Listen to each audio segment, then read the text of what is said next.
Good evening. The May 23rd, 2017 meeting of the Marion County School Board is called to order. For the courtesy of those listening to the meeting, I am requesting everyone in the audience please turn off your electronic devices or put them on vibrate. Later in the meeting, up to 30 minutes will be provided for individuals to address the board on matters concerning the operation of the Marion County school system or the school board only. Presentations to the board are limited to 5 minutes and are televised.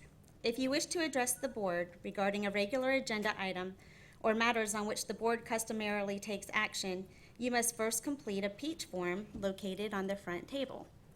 If you wish to address the board regarding a public hearing or a student discipline matter, please complete a lime green form. These forms must be fully completed and received by the board secretary no later than 5:40 p.m. The procedures applicable for each are on a separate sheet. Madam Secretary, please call roll. Mrs. Nancy Stacy, District 1. Here. Mr. Bobby James, District 3. Here. Ms. Angie Boynton, District 4. Here. Ms. Beth McCall is absent. Mrs. Kelly King, District 5. Here. Dr. Heidi Mayer, Superintendent. Here. Ms. Suzanne Green, Interim Board Attorney. Here. Thank you. I'm also going to add that Ms. McCall is out of the state this evening, so that's why she's not present. Mrs. Megan Magmal, Take Stock in Children Program Coordinator with the Public Education Foundation, please introduce the students who will be providing the inspiration and leading us in the pledge this evening. Good afternoon, board members. My name is Megan Magamal with the Take Stock in Children program, and I am honored to introduce two of our graduating seniors out of the class of 45 students that we have graduating from Take Stock. Take Stock is a program of the Public Education Foundation. It provides scholarships and mentoring to at-risk, low-income students in Marion County Public Schools. I'd like to say thank you to Dr. Mayer for being a mentor for the program. Beth McCall is also a mentor, and I know Miss King has mentioned becoming a mentor as well. So thank you for your support. This year alone, we've had over 3,500 mentoring hours for our students in the Take Stock program. Our graduating class of 45 students will be celebrated next week at a special invitation event at the College of Central Florida. We hope all of our school board members will be able to attend. Our two students with you this evening are Luis Gutierrez. Luis is graduating from Westport High School. He is the first in his family to go on to college. He also has completed his AA already through the early college program at Westport. He will be doing the pledge for us. And then we also have Leslie, who is a student at Bellevue High School, just graduated. She will continue her education onto UF, and she's going to share the inspiration for the evening. Thank you. Good evening. Please stand and join me in the Pledge of Allegiance.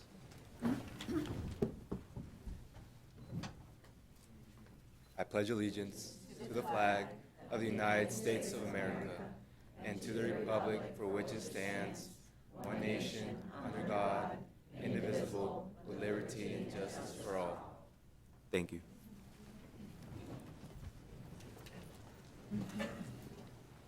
Good afternoon. My name is Leslie Salgado, and I would first like to announce how honored and privileged I am to have the opportunity to speak to Marion County's community leaders. It is because of everyone's influence on the educational system that I have graduated from an outstanding county with prosperous opportunities. Marion County Public Schools solely has the interest of each young citizen's lives and aspirations of equipping them with necessary knowledge and skills to become a unique, thriving adult.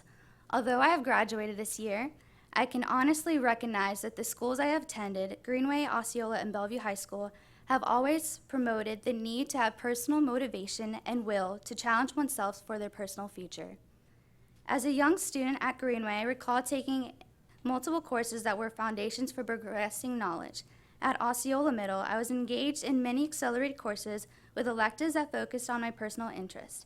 It was at this point in my academic career that I was entrusted with the Take Stock 2-year scholarship, and I have been grateful for it ever since. The Take Stock organization has prepared me for my post-secondary education, as they have transformed me into the young adult with a great work ethic and personal strive, and throughout my 4 years spent at Bellevue High School as an ACE student. Their readiness workshops, school meetings, and my personal mentor ensured academic excellence by encouraging rigorous classes and involvement in school. The workshops always provided an in-depth elaboration of what was needed to pursue my objectives, whether it be volunteering in the community or taking my SAT. My mentor during the 4 years spent countless of hours ensuring that I was on track with my goals and always allowed me to express any questions, concerns, or new endeavors. This program has provided amazing information that has made me feel more confident for my personal track in my future, as they aided me in college preparation when my parents themselves weren't able to help me. And here I am today, speaking to my community leaders to humbly express how grateful I am for all the opportunities that this county has expressed to me. I've been able to discover myself as an adult because of the educational system that has allowed me to grow with my knowledge and with my character. It is through the public schools that I found my growing interest in the health field, where I involved myself in health classes. At Bellevue High School, I involved myself in multiple clubs like Spanish Club, Health Occupation Students of America, Hispanic Honor Society, and National Honor Society, where I took upon multiple roles to become a leader for these bodies of students. And now I am a Bellevue High School graduate alumni with the ACE diploma, ready to begin my next chapter in life at UF this summer. But without the involvement of Marion County Public Schools or the Take Stock members and my personal mentor, I probably wouldn't have developed such a great passion for being an involved student and a challenging individual. So I would like to again thank everyone for their impact on my life and every student in this county for allowing us to see how one's personal impact can become an illuminating fire in someone else's soul. And because of everyone's compassion, I will be attending the University of Florida this summer with a full ride. Thank you, school board members, and thank you to the Public Education Foundation for providing the opportunity for the students like me to be the first in their family to go to college. Thank you.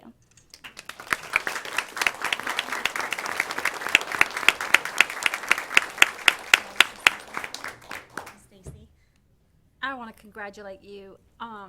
You know, some people just have it in them no matter what's happened to them. They've had deaths in the family. They've had things they've had to crosses to bear. And somehow children just have this little umbrella of protection over some of them.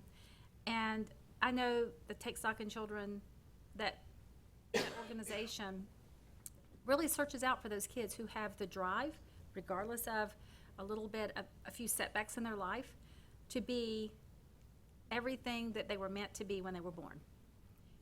And so congratulations to you. You make us proud. Thank you.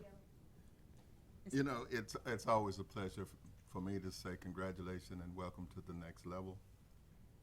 But I just want to reach out and say thank you to all of the coordinators and to the volunteers that have worked so hard with these young people, going to school, sitting with them, listen to the good times, listen to the bad times, and encouraging them. I just want to thank the foundation, because I know how hard you work in making this possible. I've been around, so I know that there's a lot of things going on. On the surface, just as smooth as you want to be, but underneath, we know you're paddling like all get up. Let me put it like that. So again, congratulations, and I'm going to encourage you again, if you're going to the University of Florida, and I know that we've talked about it, and I know your counselors talked to you about it, but look at that Milling Foundation. It can help you as well. Okay, so that's important. Thank you. Dr. Muir. Ms. Magamol, I have a question. Since the young man already has his AA degree, will Take Stock pay for 2 years, for the next 2 years, the junior and senior year? Yes, we will Wow. follow and support our students. So those students who graduate from Marion County Public Schools, having taken advantage of all the wonderful opportunities that we have to achieve their education and their college credits, they're able to pick up and continue with our scholarship. So he will have 2 more years of tuition covered at the University of Central Florida, so he'll have his bachelor's in marketing. That's incredible. That's great.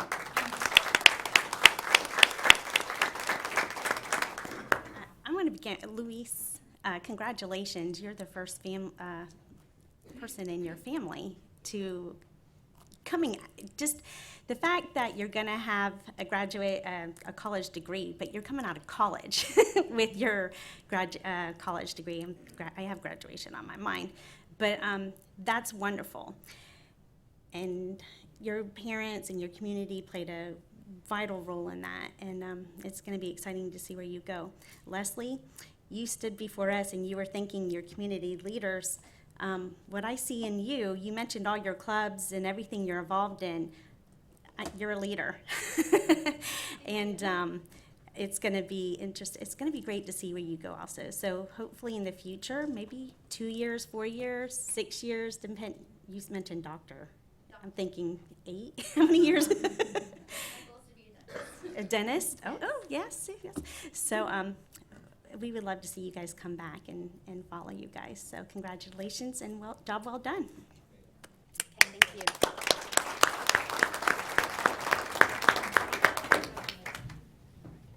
Dr. Mayor. Goodness. I got all excited.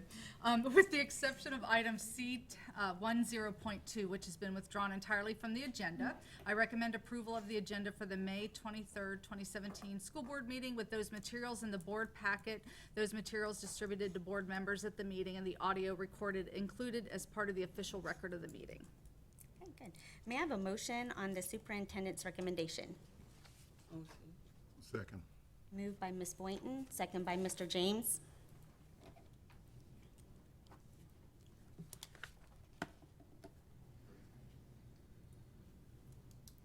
All those in favor signify by saying aye. And those that oppose, like sign.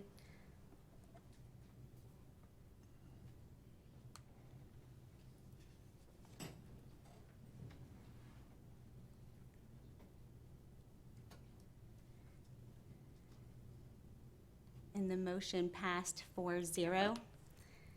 May I have a motion to approve the minutes for the April 11th, 2017 school board meeting? So moved. Moved by Mr. James, seconded by Ms. Boynton.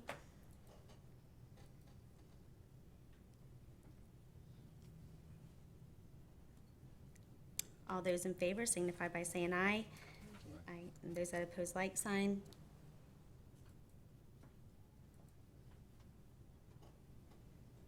And the motion passed 4-0.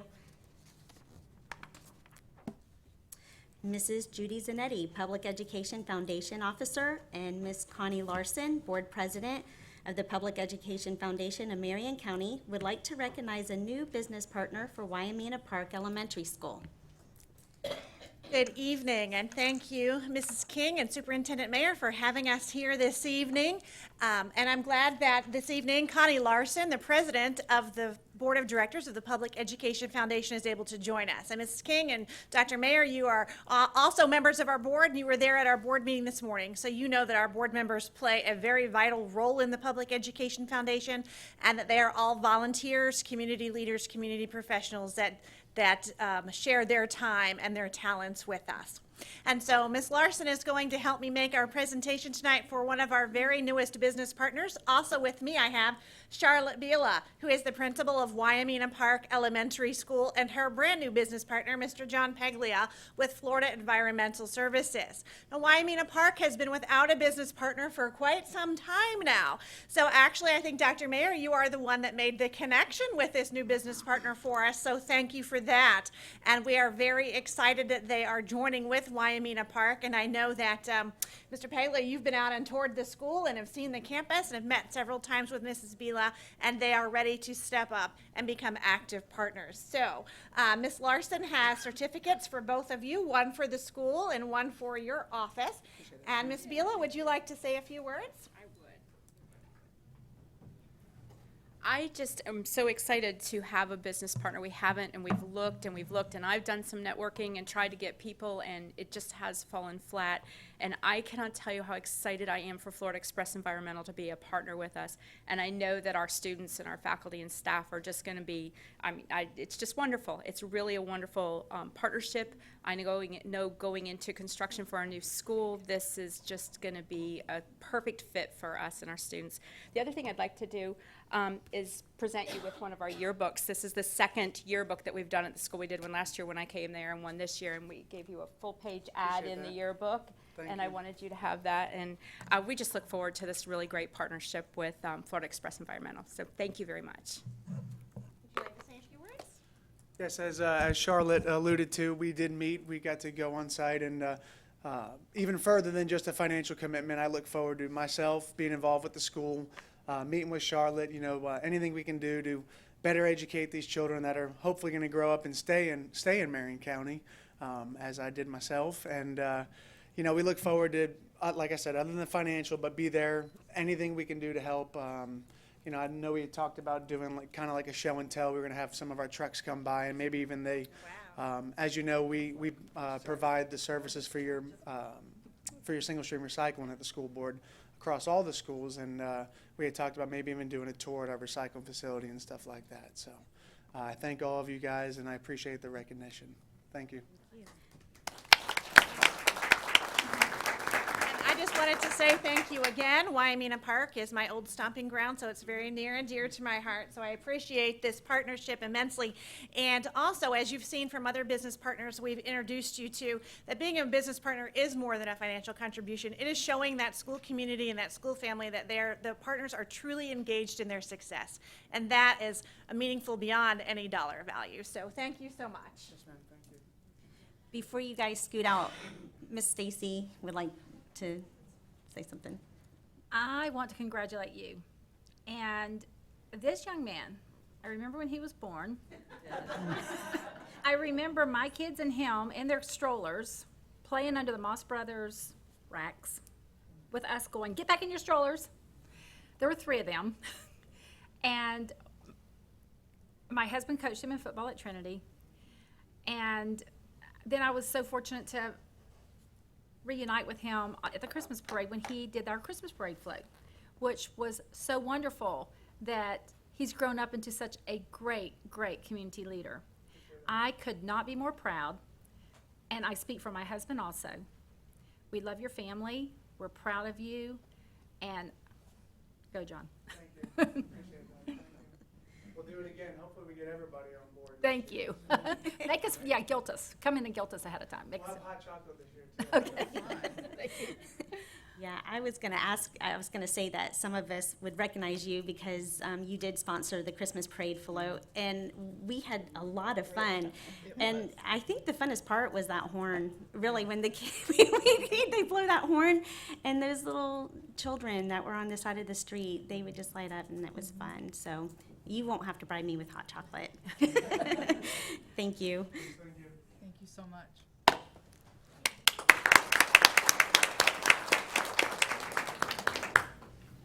Ms. Zanetti and Ms. Lorson would also like to recognize the Public Education Foundation's Volunteers of the Year. Well, thank you again, and Mrs. King, thank you for suggesting that I bring our volunteers here to be recognized. That was a wonderful idea. And tonight I have with me Carol and Mickey Messiathan. I'm still not saying it right. I get tongue twisted. But so I'm going to tell you a little story about Mickey and Carolyn. First, you can tell by their shirts that they volunteer in Tools for Teaching. They were going to get dressed up tonight. And I said, no, wear your Tools for Teaching shirts. That's how we're used to seeing you when you volunteer. But 8 years ago, David Steffi, who is one of the co-founders of Tools for Teaching, was at this podium and addressing the school board and telling the community and the school board that we were planning on opening Tools for Teaching, a free store for teachers. And we were looking for volunteers. And you never know who's watching because Mickey and Carol were watching. And they called the next day and said, we're ready to help. So they've been helping even since before our first open day of that store. So they've been with us for over 8 years. They retired from volunteering this May, but I want to let you know that over the course of their time with us, they have positively impacted thousands and thousands of teachers. They did everything from checking teachers in the store to checking them out to store to stocking shelves to helping them carry things to their car. They have pitched in and done everything. They have done school supply drives. They have collected from their community monetary donations for the store so that we could purchase supplies. And in those, especially in those beginning years, we would not have made it if it weren't for their help. And so we are beyond thrilled to recognize them as our volunteers this year. And I don't know, Mickey and Carol, if you've seen everybody, but David is behind you. He's here to see you. Rebecca Cherry, our store manager, is here. Samantha Sophia, our student volunteer, is here. Our student worker is here. And they're here because they love you, because you have become part of our family. And that is exactly how we feel. And so we have a little gift for you presented to Mickey and Carol. In word and deed, your presence has enriched the lives of the students and teachers in Marion County. And we'll hold this for you. Would either of you like to say anything? Well, I should say something. He's got it written. Like Judy said, 8 years ago, just in this room, Judy and Dave had a plan to start a store for teachers to shop for their students for free. I guess when I heard free, I says, oh, man. They asked for volunteers, and me and my wife, Carol, volunteered. They not only planned, not only had a plan, but they put the plan to work, which took a lot of energy and perseverance. I know for a fact that they worked long hours on this project. Starting with a small room and ending up with a very large room at the foundation. The foundation has supported Tools for Teaching since the beginning. Since Tools for Teaching grew over the years, they had to make hire another person to run the store, and that was Rebecca Cherry. She took over and kept the store running smoothly. She has a great personality, always smiling, and she takes care of all the problems that come up. I would like to thank the teachers that shop in the store. They work all day, find time to shop for their students after hours. There's been over 20,000 shoppers since the beginning. But if you multiply that by the number of students they teach over the years, you can see they touch hundreds of thousands of lives in our community. We hear many stories from teachers about students' needs, and they are so grateful to be able to take care of those needs through Tools for Teaching. Last, I'd like to say, my wife and Carol and I have enjoyed working with everyone who made Tools for Teaching such a success. I know with the leadership of Judy, Dave, and the foundation, Tools for Teaching will go on for a very long time. Thank you.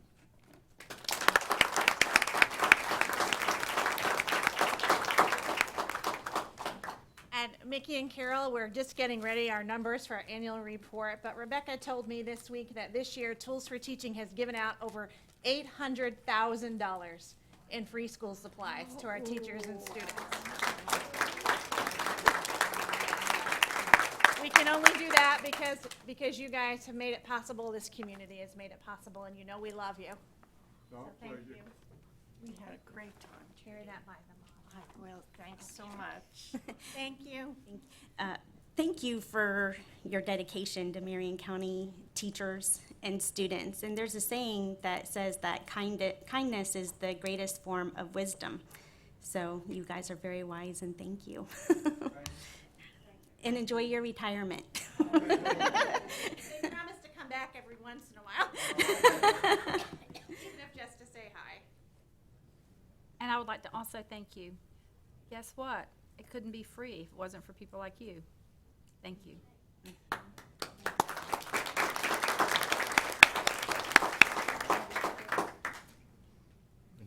Thank you. Okay, Dr. Craig Ham, Deputy Superintendent of Operations, would like to inform the board of recent discussions on the Kingdom of the Sun concert band rental at Marion Technical Institute.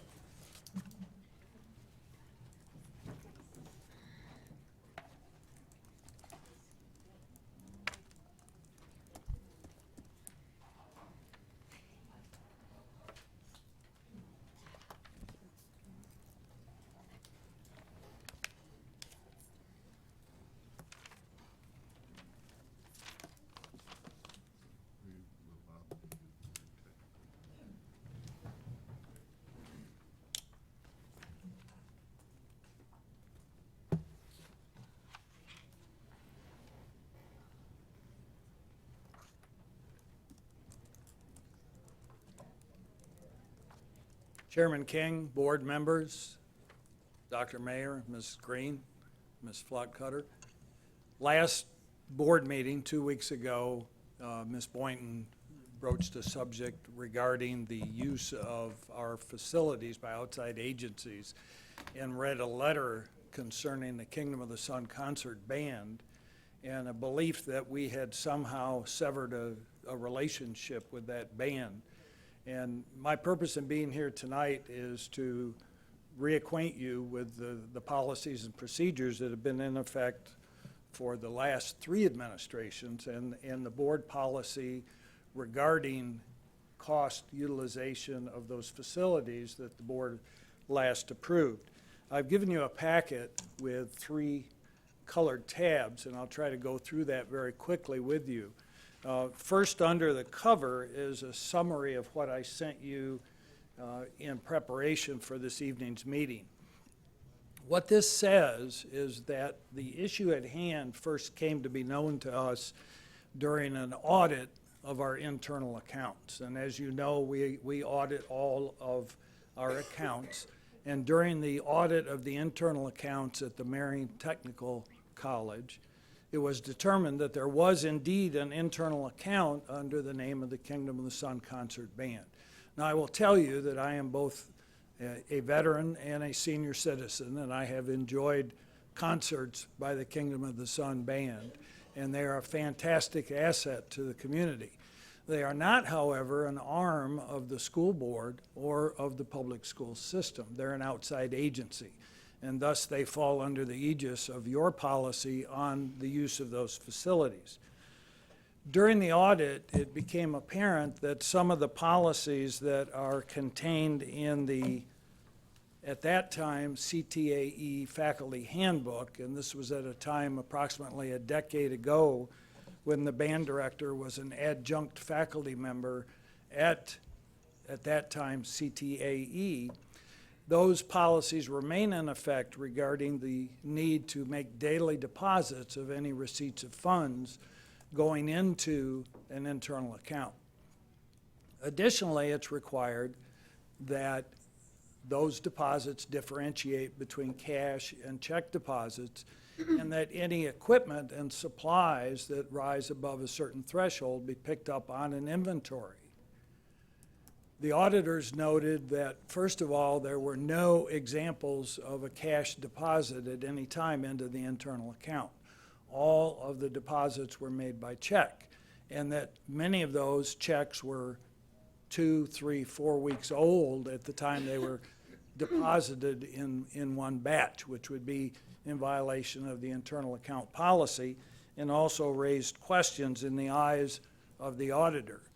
And we have little choice but to pay attention to audit findings when they're looking at our internal accounts. It was subsequently determined that the director of the band, the Kingdom of the Sun Concert Band, had not had a position as adjunct faculty over the last decade, and the last signed agreement with him as an employee ended about 10 years ago. However, he continued to maintain an ID badge and was subsequently issued a new one when it became the Marion Technical College, although he was not an employee, and these are restricted to our employees who go through a background check process and have to be vetted under the Jessica Lunsford Act, which we do with all of our vendors and employees. Secondly, he had keys to the auditorium at MTI, and very few people have keys to the auditorium, and they're under control. And we were not aware that he had those keys. They also have a storage area for band equipment, and they continue to maintain that area to secure their equipment, and we've left the keys to that in their possession. However, the key to the auditorium itself and the badge were turned in yesterday, and we have those in our possession now. On April 25th, Mr. Vianello met with Mr. Muncaster to discuss the normal procedure for the use of our facilities by an outside agency. And at that time, the fees that we assess, according to the board policy, were discussed. Was told that he could continue to have that storage area and access to it, And we would, however, have to have the keys to the auditorium returned so that we could control them. It was also recommended, and he did so, that he close the internal account because it's not really a faculty or a student or an employee account under our internal accounts. And he subsequently opened an account at a local bank. So that degree of the relationship has been severed. At that time, Ms. Schmidt from MTI met with him and went over the proposed fee schedule regarding the use of the facility. On May 8th, Ms. Rowland in our office issued a paper with the revised fees for use of the facility, and Mr. Muncaster signed that on May 8th and made payment from that other account for use of the facility for practices. So we have an agreement. We continue to have an agreement. But I need to talk specifically about that agreement so you understand how we are treating the Kingdom of the Sun Concert Band. If you will look at the red tab, behind the red tab is the monies collected policies. And as long as they were under an internal account, they were subject to those requirements. And I don't want to go through these one at a time with you, just to say this is what flagged the account initially with the auditors and caused us to take a good internal look at those proceedings. If you look immediately behind the blue tab, you'll see the board-approved schedule for the use of our facilities. And there are 7 categories of use. And if you turn it sideways across the top, you'll see a for-profit activity to use the MTI auditorium, which is where the venue for the concerts. It would be a $780 charge for 3 hours. For a not-for-profit that collects fees for the use, it would be $650. For a not-for-profit that does not collect fees, it would be $390 for 3 hours. If it's a for-profit with student participants, it's at the $650 limit. And let me explain. We have some dance studios that have our students enrolled. They do a presentation, they have a recital, they use that facility, and they are paid to give those dance lessons. So even though they have our students, they're a for-profit activity, so that column would be used. But you'll notice the not-for-profit, no fees collected student participants.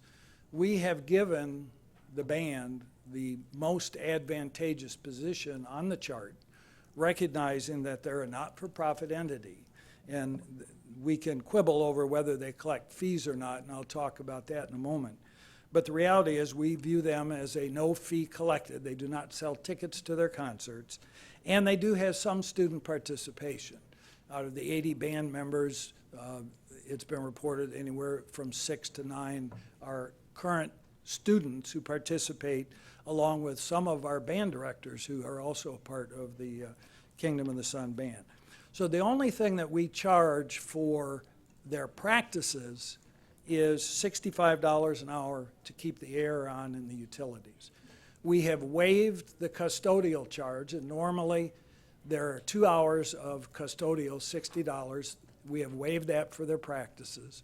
And normally we require there to be a supervisor in the sound room. And understand, over the last several years, you've approved some upgrades to the sound system in that auditorium because it is our primary venue for such activities. We have waived that fee since they basically are practicing with their instruments and we don't need the fine-tuning of the sound system. And unless it's an actual concert, those 2 supervisory positions, one for the sound room and one for general security of the building, are waived. And when I say general security, we're required to have an administrator there on site. If we have 800, 850 people in the auditorium, they're circulating in the lobby and taking care of issues that occur with seating, anything that might happen in the auditorium. And we understand that the attendance at such concerts could be as many as 1,000 people. So of the categories that we have given them the lowest fee for use of that facility. Next under, you will see a copy of the agreement that Mr. Muncaster signed, and with that, the check that he provided on the new account to pay for 4 practice dates that are coming up soon to get ready for the next concert. So we haven't thrown them out. We've given them the most advantageous rate that we have for the use of that facility, and he has agreed to that amount. The Kingdom of the Sun Concert Band is well-known throughout Marion County. After the yellow tab, there's some information from one of their programs that talks about their funding source. And I don't want to give the impression that they're a for-profit entity, but they use the monies they collect to buy music, to buy instruments. They also sell CDs. One of the concerns of the auditors was that there had never been a deposit of cash into the internal account. Some of the recent activity on social media and letters to the editors suggested that pink buckets are passed out and monies are collected directly during the presentations. And even though those are voluntarily given, one could say that those are fees collected. Yet they've never been deposited into the internal account, and that was a concern to the auditors. Additionally, you can become a patron, and I've included a page from their program that shows the different patron amounts, and then the subsequent page shows the numbers of people who have enrolled at those different patron levels for the band.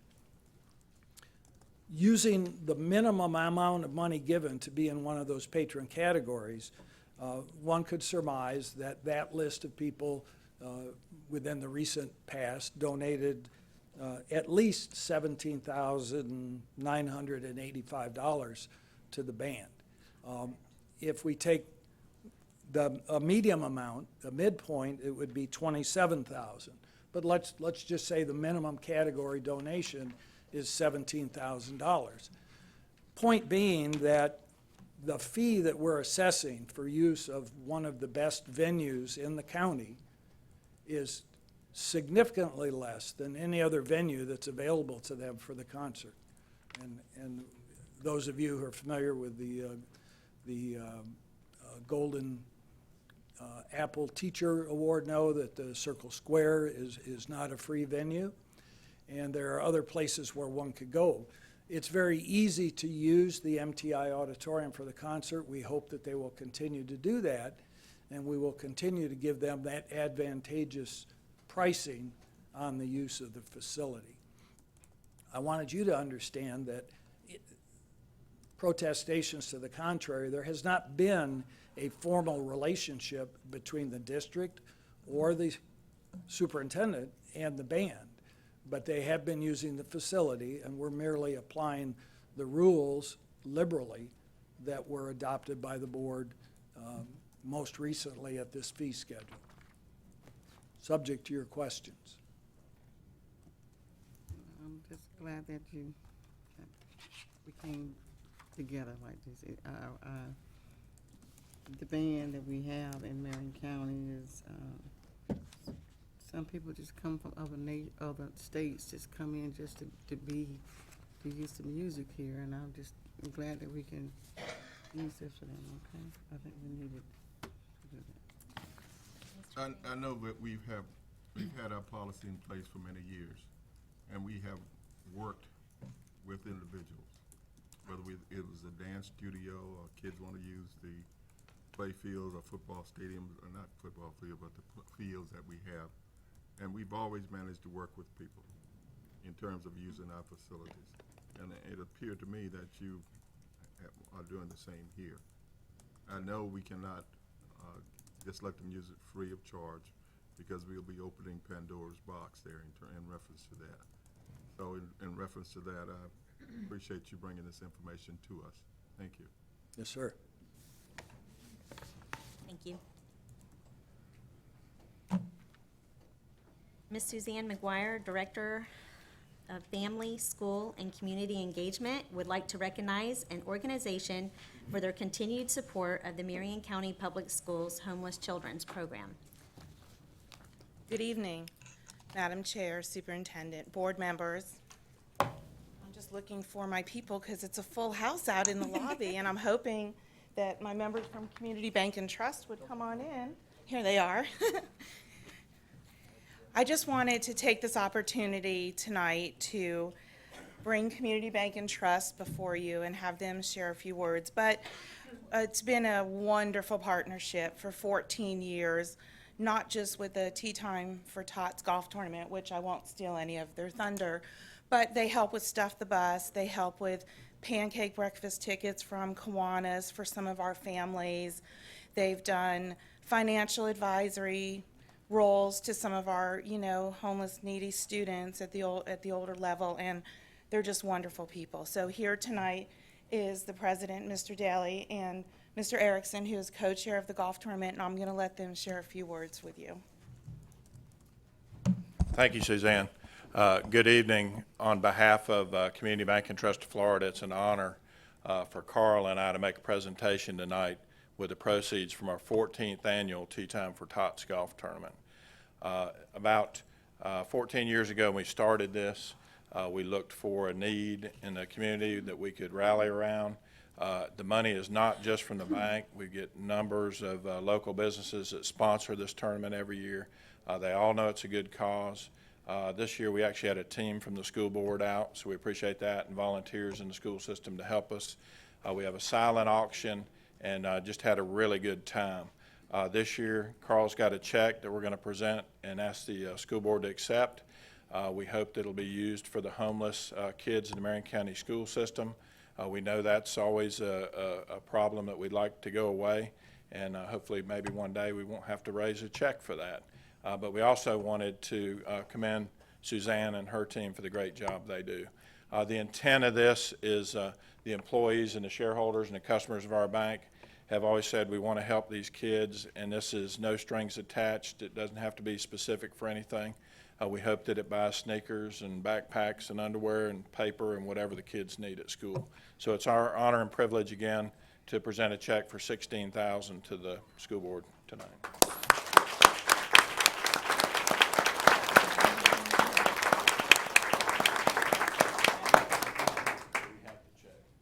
The real one?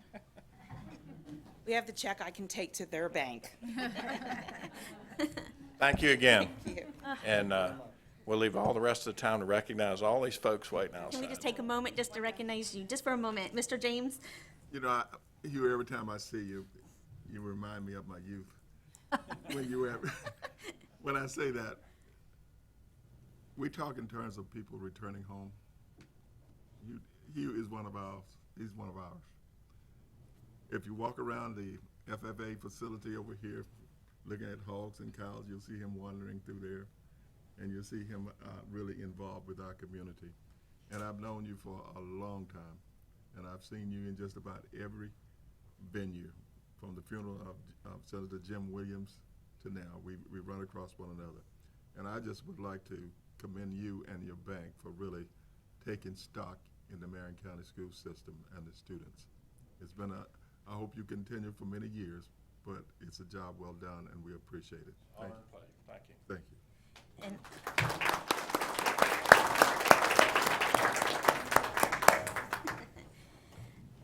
you. Miss Sherry Potter, PE Health and Wellness Program Specialist, is here to share good news regarding a recognition of the school district. Good evening, Board. I'm very pleased to stand in front of you today. I do want to say first and foremost, I'm just here on behalf of a team. Sherry Potter's in front of you, but we had a great team across the district that brought this opportunity to us today.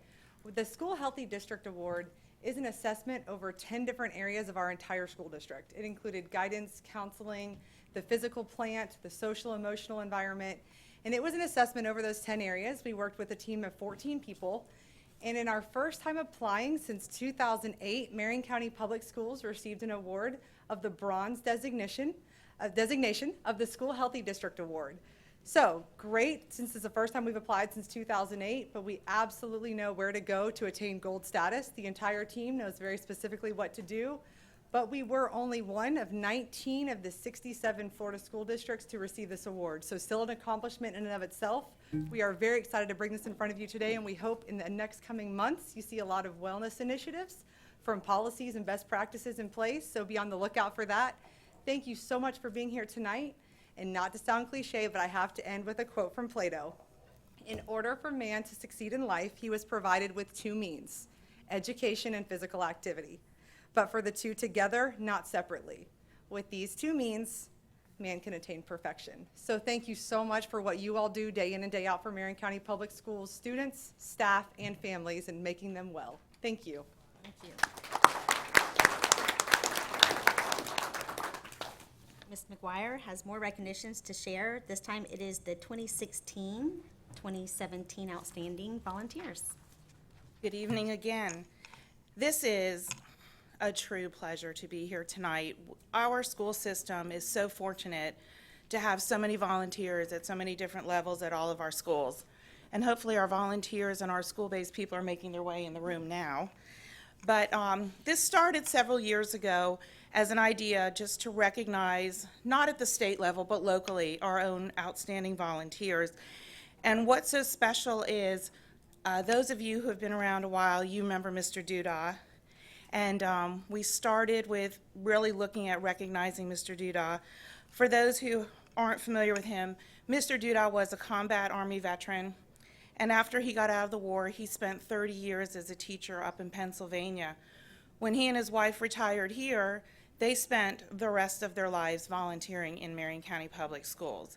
And I remember them reading at Ward Highlands with my children. When Mr. Duda was in his 90s, he could no longer get around a school campus as well. So he actually came down to the county office and worked in student records until his passing at 92. Now, because Mr. Duda was a recognized Army veteran and just true dedicated to the children of Marion County, I have the privilege of having members of the Nautilus Submarine Group representing themselves and also the Marion County Veterans Council, who are sponsoring our Outstanding Volunteer Awards tonight. So they're going to help me present the awards that we have. So we have a couple of different categories tonight. The first is going to be our youth category. Now, volunteers were nominated from all the different schools, and a committee read all of the nominations. So the first nominee who won in the classroom youth division is from Denellen High School, and it's Chelsea Graham, and I'm going to ask Stephen Ayers to accompany her.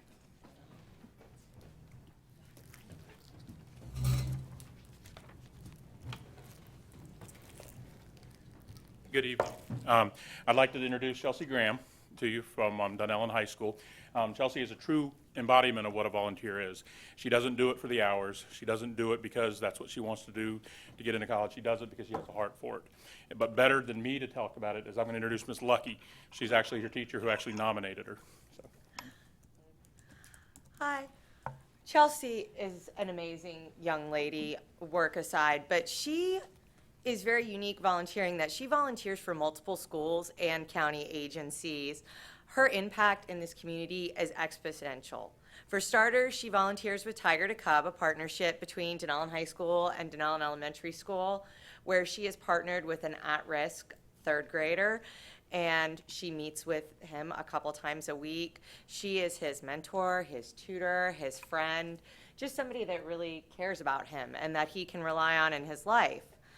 In addition to her service at the elementary school, she volunteers in National Honor Society as a tutor. She is a student ambassador for our student government. Over the summer, because she has all this free time, she works police and DARE camps. Police camps connect children ages 6 to 12 in Marion County with their local police force. And DARE camp is a leadership camp put on for selected Marion County Public School fifth graders. She also serves even more people besides your students in that she volunteers at MRMC every week in their gift shop. She comes into contact with people of all ages. She is only a junior in high school, and she has over 700 hours of community service. Wow. She probably has more than that. That was just what she managed to document. She does this while maintaining high honors grades and extracurricular activities. And she just told me tonight she wants to be an elementary school teacher. And I just thought Marion County would be so blessed to have her come back. and work with us. And just, Thank you. Thank you. Have your award over there.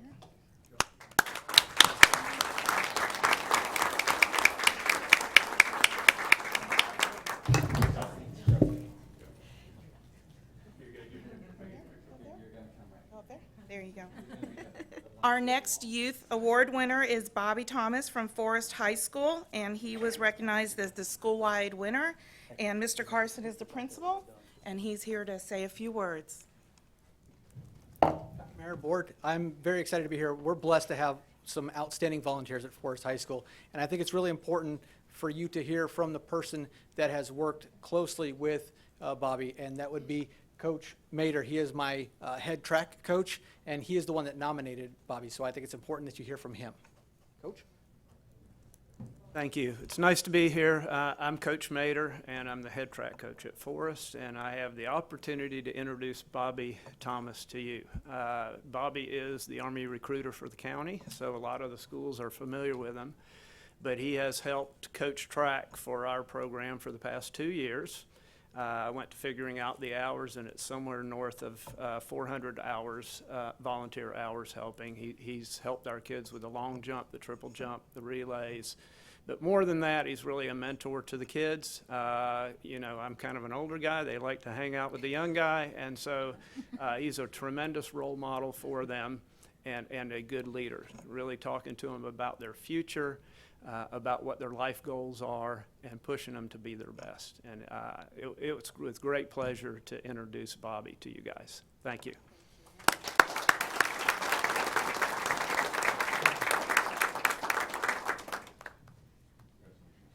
Next, we go to the adult category, and for the classroom winner, it is again from Forest High School, and it is Mike Stepp. Again, I have the honor of introducing the teacher that nominated Mr. Stepp. He has put in countless hours with our EMIT program. So from our EMIT program is Miss Marcia Flagg. Good evening. It is my honor to introduce you all to Mike Stepp. Back in 2008 and 2009, we started the robotics program in the EMIT program. And Mike had a sophomore in our program and also the ability to give us all the skills that he has on a daily basis. We enjoyed that, but we were also worried that when Kyle would graduate, so would his dad. But 5 years after Kyle has graduated, he is still with us, putting in numerous hours. It is unbelievable. He is a teacher at heart.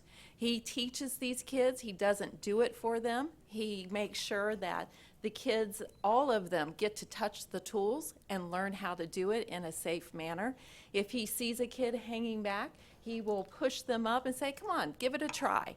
And he is always there to support them and to make sure that they grow and there's nothing wrong.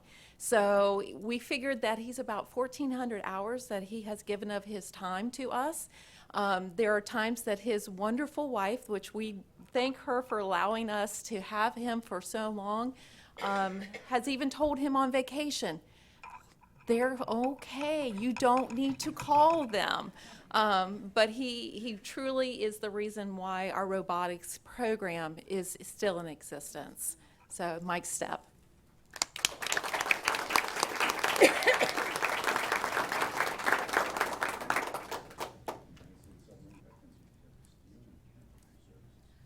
Our next adult winner from the school-wide category is Benita Hemperly from East Marion Elementary, and Mr. Corley will come up and recognize her. Good evening, Board. Thank you for the opportunity. Miss Sawyer, you can come up. All of us wanted to nominate Miss Bowe, and that's what we call her, but Miss Sawyer is the one who wrote it out for us. So, Miss Bowe, why is she outstanding? Really, it's because she doesn't care. She really doesn't care. She doesn't care what we ask her to do. She doesn't care where we ask her to go, who we ask her to work with. She just goes. It's just automatic. Ms. Bowe works with our teachers, with our students. Even as a volunteer, she doesn't have student information or parent information. If parents come in, she'll help our parents if we need her to. I get a box of papers from the district. After we passed out, I walk over and put it on the counter, and she says, when do they need to go out? She is always giving of her time. Actually, earlier this year, she wanted to go on a cruise. So she had to come and ask me for permission to leave campus. And she wanted to turn in her form for leave time. At this point, as of today, she has 1,667 volunteer hours for East Marion Elementary School. And she is a true heart of what we're about. She's a true family member. She does not have children at our school. She does not have grandchildren at our school. She's there because she loves East Marion Elementary School. And we appreciate her. Thank you so much.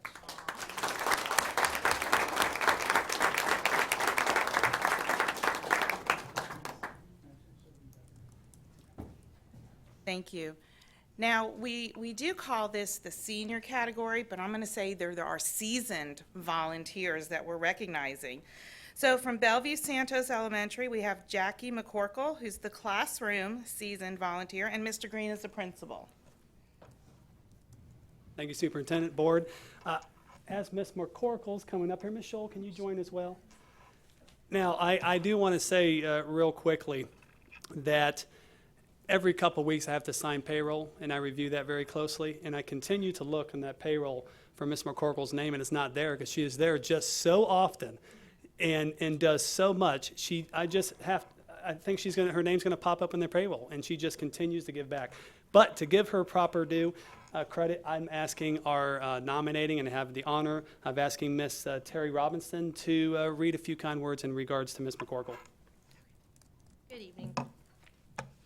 Ms. McCorkle is an energetic volunteer who is frequently seen on campus at our school, and the students' faces actually just light up in anticipation of the next adventure that she has planned for them. Ms. McCorkle has been volunteering for over 10 years and engaging students with hands-on projects that make learning an exciting experience. Here's a little example of one of her projects. Second graders were studying economics. But remember, if Ms. McCorkle is in the room, they aren't just going to learn about economics.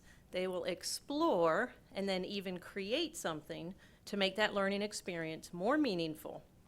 And here is a little example. I just want to show it to you. So cool just to see the things in person. So look at this neat little piggy bank. All the students got to make a piggy bank. And she even brought in a penny so everybody could start saving in their own piggy bank. She just always comes up with these creative ideas with different things that they're studying in class. So she's always ready to volunteer, brings neat experiences to the students, and on campus, if there's a nice little patch of ground that's open, Ms. McCorkle's on that, incorporating science with soil samples, gardening projects, rock collections, experiments, caterpillar habitats for metamorphosis observations, and so much more. Students end up having fun while learning through these engaging activities that Ms. McCorkle brings to life. Oh, to count the many ways she has enlightened the lives of students and intrigued them with the love of learning. And in addition to the curricular activities, Ms. McCorkle can be found bringing decorated holiday bags to the students or even boxes of Christmas mugs and wrapping paper, which she gives to the students so they can choose one, wrap it up, and have something special to give to someone special in their life. She does all of these little things. These are just a few examples that I can share with you, but her outstanding acts of sharing with students, helping teachers, and her tremendous dedication towards volunteering benefits all students and the teachers that she works with. So when you think of an outstanding volunteer who definitely deserves to be recognized, Ms. McCorkle uniquely fits this distinguished title, and she does so in a very special way. I'd like to congratulate her.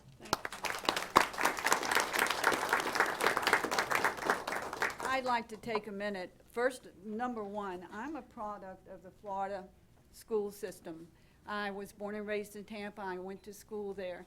And then when a community college opened in Miami, I had my first opportunity to go to school. When I lived in Tampa, Gainesville could have been on the moon. But anyhow, we got the junior college system, and I got to go there and then finish up getting my degree. That's one. Two, I want to put a plug in for Take Stock in Children. I've been a mentor for 10 years, and I love that program, and I'm always trying to get other people. We need mentors. We need mentors. So that's a great program. I know those people have gone. And I was inspired to make this by the children. I wouldn't have made this. I went home and my sister's like, have you run the vacuum? No, I'm making a piggy bank. Have you done this? Have you done that? So the children inspire me, and you hear all the things I do. So if you want to know how to make one of these, see Michelle. You're Michelle. Thank you. Thank you. Our next seasoned school-wide volunteer winner is Mr. Ed Barnes from Horizon Academy, and Mr. Sanford is the principal. Good evening. It's a pleasure to be here to represent Horizon Academy at Marion Oaks and also to introduce Mr. Ed Barnes to the board. Mr. Barnes has had a great deal of involvement at Horizon Academy, and I've asked Ms. Dawn Pittman, our guidance counselor, to share some words in reference to Mr. Barnes. The question was, who deserves at your school to be recognized? Mr. Barnes deserves this award. There are a number of reasons. Out of the many, I'm only going to mention a few or we would be here all night. To be perfectly honest, I have never met a more deserving volunteer. Mr. Barnes single-handedly gathers his community to provide Christmas for all the families in need. He doesn't just provide for our students. He ensures that every child in the home receives Christmas. Once he obtains names from the students, he begins his mission to locate sponsors within his community to provide wish items, as well as the necessities such as clothing and shoes. Mr. Barnes collects the gifts, checking his list. I guess you could say he's kind of like Santa Claus. Has his list and he's checking it twice, making sure that no child is left out.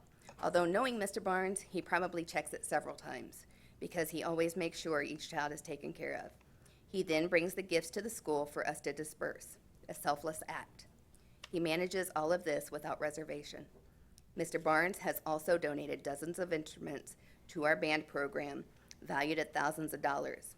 Many of our students could never afford to purchase instruments, so without his generous donations, they may not be able to participate in something that motivates them, drives them to excel, and really have a serious passion for which encourages them to do well in school. Mr. Barnes has also sponsored trips for groups of our students. He has donated enough golf clubs for our school to open a golf clinic, which all prepare our students to play golf. In turn, this can provide them with the opportunity to learn how to play. I'm thinking college golf scholarships in their future. All this being said, Mr. Barnes is an amazing gentleman who doesn't donate for notoriety. He does it because that is the type of person he is. He is giving, caring, compassionate, generous, and an all-around great human being. More people need to try to be more like him, genuine. Thank you, Mr. Barnes, for being you.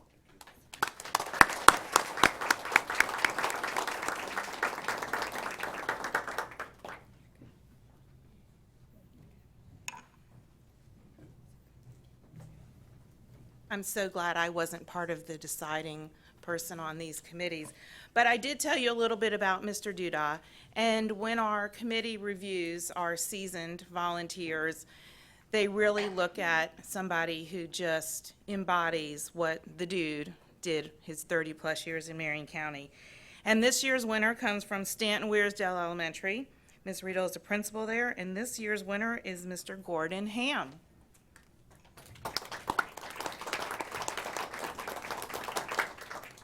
Good evening, Board Superintendent. Mr. Ham is a remarkable man. Nothing stops him from helping our school or our students.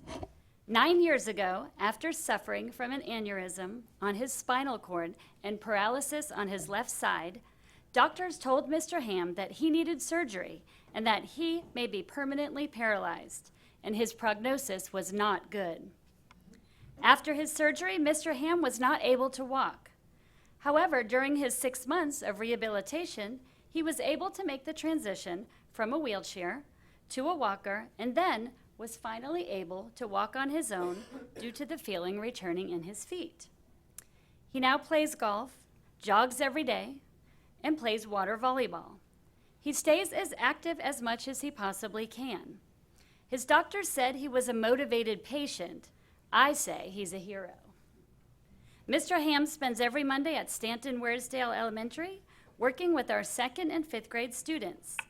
He helps them to become better readers and solve math problems. But the most heartfelt gesture was when he raised over $3,200 to purchase bright yellow school shirts for every student and staff member. He even went as far as purchasing 150 extra shirts so that our new students enrolling would receive one as well. On the day that our 600 students and 79 staff members received their shirts, we proudly put them on and posed for a school-wide photo. It was a sea of yellow. Mr. Ham wanted all of our students to take pride in having a crisp new shirt and to feel like they were part of a large family. What a generous man. Our school and school community would like to thank Mr. Ham for his diligence in helping to make our school a special place for our students and staff. Mr. Ham.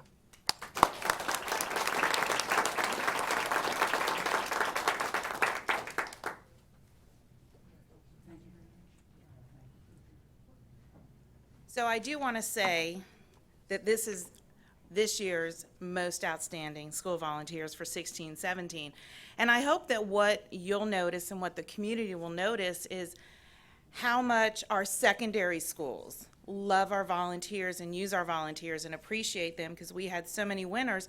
And so often people think, you know, it's just the elementary schools, but we have several gentlemen who are outstanding volunteers this year. We have several secondary schools that nominated them. And I just want everyone in the community to know that all of our schools love and appreciate and desperately want your time, your talent, and your treasure with our students. So, thank you.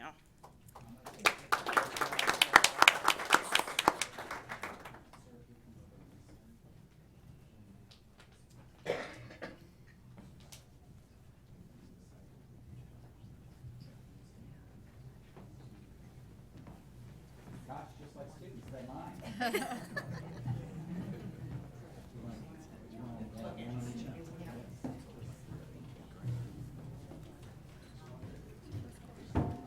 Here we go. Everybody's looking right here. Lots of Okay, now if you'll just turn around, I know our board members want to say something. Y'all do listen well. Miss Stacy, It is just amazing. I'd like to know, what were you before you were a volunteer? What did you do, like the seniors that have retired? I know some people are still working and you're an Army recruiter and you're still employed, but the ones who are retired, what were you before you retired? I retired at 57. I worked for the Postal Service. And after about 4 months of moving from Tallahassee to Marion County, I became bored. And both my wife and I were at home. And I think she wanted to get out. So I went to work at Horizon Academy the very first year that they opened in January 2008. And worked with special needs kids for 5 years. Once I got done with that, then I continued to volunteer with the Christmas tree and finding instruments for kids, whatever it took to help. I look forward to continuing that. This will be our 8th consecutive year doing the Christmas Eve.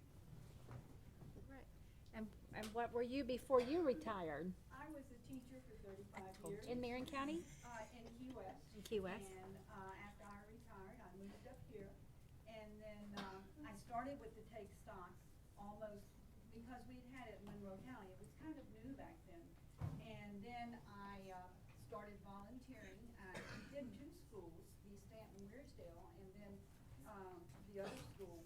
So, and I retired at 67 and decided I still wanted to work with kids. So That's a long And I had this best friend who was teaching, and it worked out.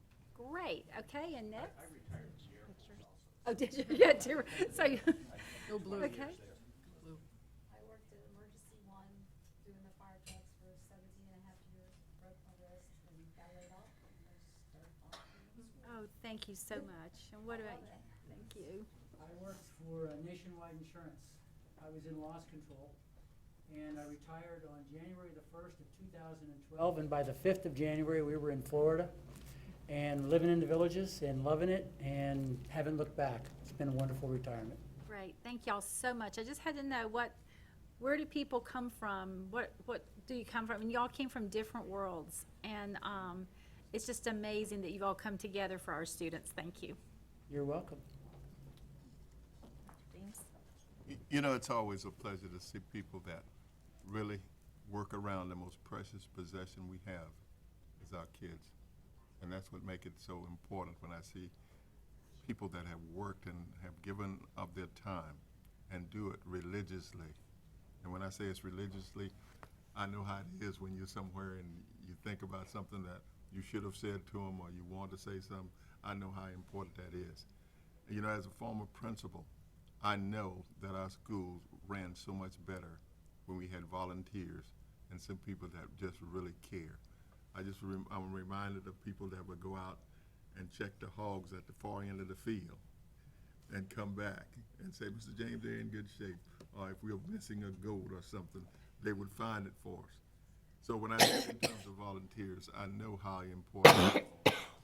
I recognize the fact that you're out on the track, my friend. And some days it's hot out there. But you take the time to do it.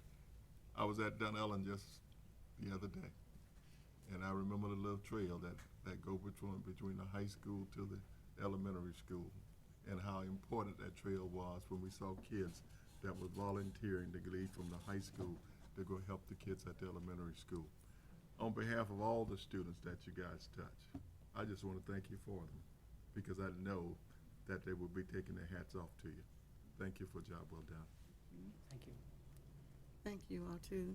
I also enjoyed that you talking everybody a little about them. Can we get with you? And I would like to know some more about you too than her. It was just wonderful to know that what you do for her. We thank you so much. But go ahead. What work are you in now? Yeah, She go wants ahead. to know. Yeah. State certified general contractor. I've been doing that for 34 years now. Good for you, thank you. And we know you're an Army recruiter. Yes, I'm 9 years into the Army. Yes, and I'm a recruiter. I'm used to most people running, especially with current times. But I definitely just want to thank the staff. I mean, track was one of the things that I miss most about high school, so I'm getting to relive and relove that with these kids now. So I'm most appreciative for that. And you are in what grade? Junior. You're a junior in high school? And now you're looking possibly to be an elementary teacher? Yes, ma'am, definitely. Well, I think you're born with the DNA for it. I believe teachers just have a DNA that is just different than the DNA that anyone else, any other profession has. To do what they do, take care of other people's children all day, and for not a big salary, because it comes from the heart. Thank you. Yeah, thank you. Chelsea, as soon as I saw you, I was like, teacher. I was like, you have a heart of a teacher. All the times, all the hours that you volunteer, and we have coaches and robotics that wouldn't be here, sheer determination. Your principal said you don't care, but I think you care a whole lot. And I leaned over to Dr. Mara, and I was like, I knew you were a teacher. Just because you were creative and just the way everything was described. And thank you, sir, for your service and for your dedication to our students. And since I have a saxophone at home that's just sitting there, so if you're ever in search for a saxophone, call me, and I will gladly. It breaks my heart that my daughter grew up and doesn't use it anymore, but we sure would love for another student to put it to good use. Yeah, just call me. I'm on the internet, on the Marion County School Board. Thank you.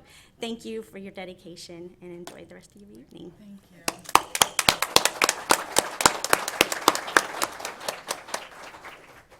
Okay. We're happiness.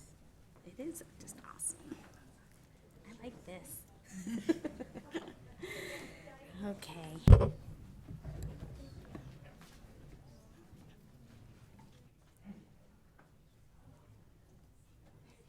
Mr. Mark Vianello, Executive Director of Career and Technical Education, has a large group of students to recognize, very large. These students are winners in various statewide and national competitions. Good evening, Chairman King and Dr. Mayor and board members. Yes, we have a very large group. We're going to run them through here, recognize them very quickly. The past 5 months in the world of CTE has been very, very busy. It has been very, very productive, from starting to implement the LEAD model, expanding and repurposing Marion Technical Institute, creating career choice academies, having a career expo, a job fair, certification nights, and parent information nights. We have, Dr. Grantham likes to say, work with your hair on fire. We are working with our hair lit and ablaze. But I can't think of any better way to end this school year than to recognize our first place winners. We have 33 students tonight. So here's what we're going to do. There are 4 different student organizations, and I'm going to call them up one by one. The first 2 we'll do together. We'll bring them up here. I'm going to recognize their name and their category, take pictures, and then we'll bring the 3rd group in, recognize, take pictures, and bring the 4th group in. So if the students out there are ready, here we go.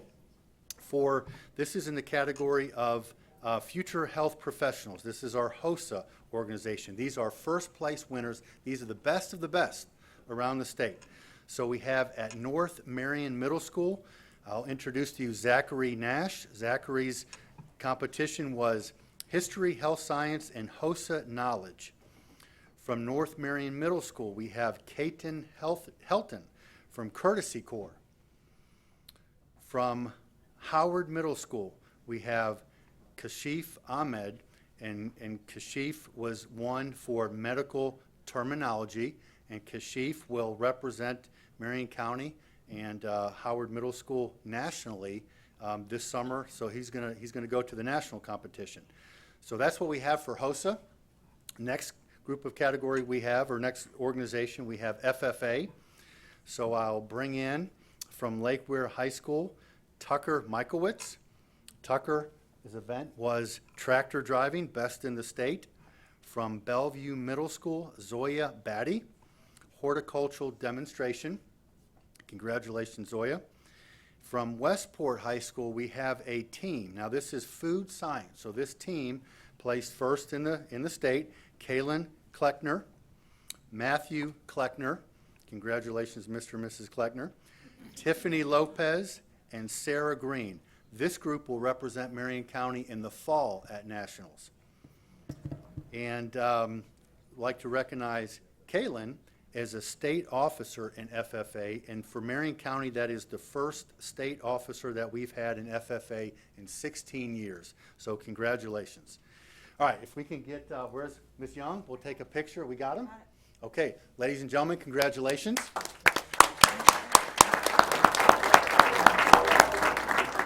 You all may exit.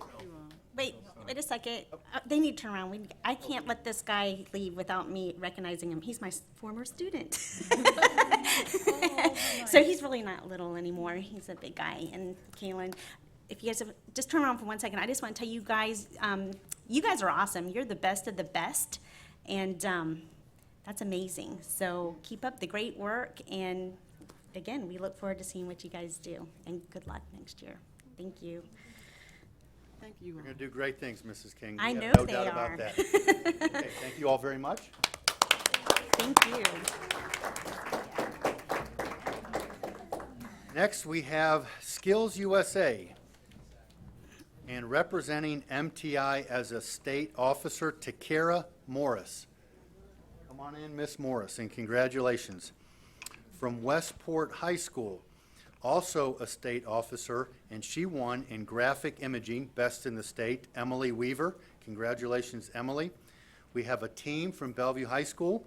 First place in Quiz Bowl, Corey Adamick, Michael Almunger, Emily Ayers, Jenny Lee, and Victor Rodriguez, best in the state. Congratulations. From Bellevue High School, Emily Ayers is also a state officer. From Forest High School, still in the category of Skills USA, we have Connor Easton, restaurant service. Come on in, Connor. I think Connor was recognized in the newspaper not too long ago. From MTI, Caitlin Meyer, technical computer applications, best in the state. From MTI, Justin Bowden, plumbing, best in the state. Chandler Weaver from MTI, Courtesy Corps, And Chandler will receive an all expense paid to serve on the National Courtesy Corps team, so congratulations. Connor, Easton, Caitlin, Justin, and Chandler will all represent Marion County in the national competition as well. From MTI, the mobile robotics team, David Fields. Come on in, David. David will represent Marion County in nationals. And Melody Goldberg, also first place in mobile robotics team as well. So is Melody here? Okay, so David and Melody served as a team. And from MTI Culinary Quiz Bowl, we have a team, first in the state, Kenya Liebert. Come on in, Kenya. Austin Severus, Tessa Vincent, and Willie Cobb. That team, first in the state, best that there is in Culinary Quiz Bowl. And last but not least, in Skills USA, from North Marion High School, Zachary Hardiman, Motorcycle Service Technology. Come on in, Zach. And these are our first place Skills USA winners.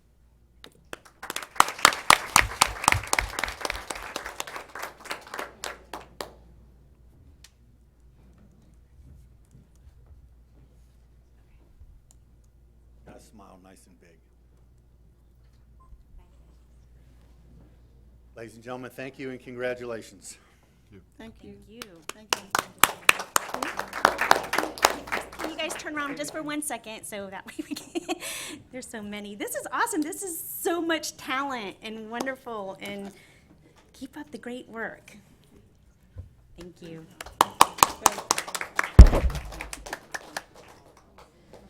Congratulations. It is happiness. Congratulations. Like a bug. Job well done. Nice job. Our last category is STN. This is Student Television Network. And these individuals that I'm going to recognize here shortly are not only, not just state winners, these individuals placed in the nation. So these are national winners. And I will bring in, first, we have a team from Forest High School. This is the breaking news team, honorable mention in the nation. We have McKenna Milligan, Maggie Davis, and Emily Strickland. McKenna, Maggie, and Emily. All right, so next we have STN still, radio host. This team placed third in the nation, Abigail Hayworth and Ella Brookings. And I was at Forrest's graduation on Saturday, and Abigail sang. Abigail? Yes, you're wonderful. So if we had more time, I'd ask Abigail to sing again. She was absolutely outstanding. Third place in the nation. Congratulations, ladies. And last but not least, I bring to you all Nick Reardon. Nick from Vanguard High School. He is our first place winner in the nation. Best all across all 50 states. Congratulations to Nick in the category of broadcast news writing, the very best in all of our nation. So congratulations, Nick. Congratulations, ladies.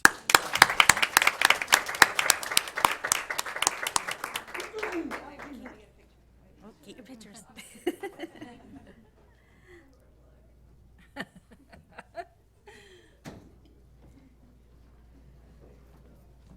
Okay, and if I could get you guys to turn around just for a second or a minute, maybe. Congratulations on, that's just awesome.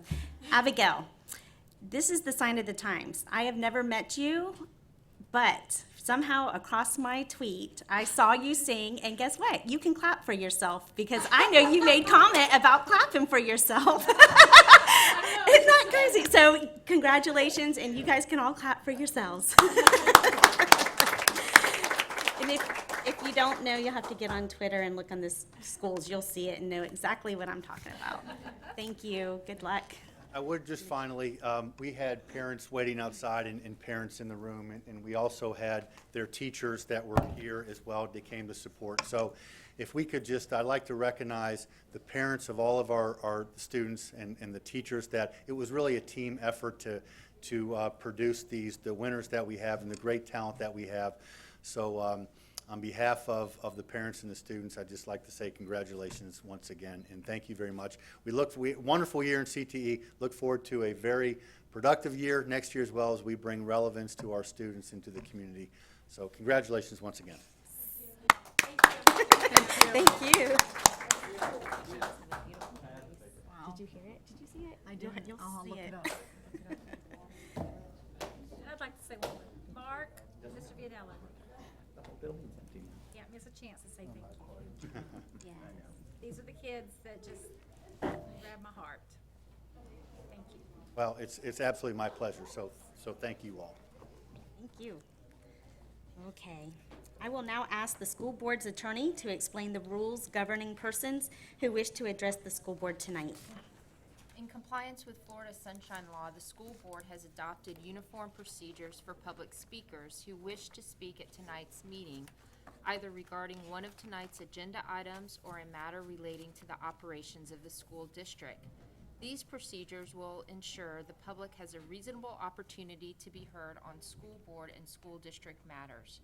A written summary of these procedures is available from the table near the door to this room.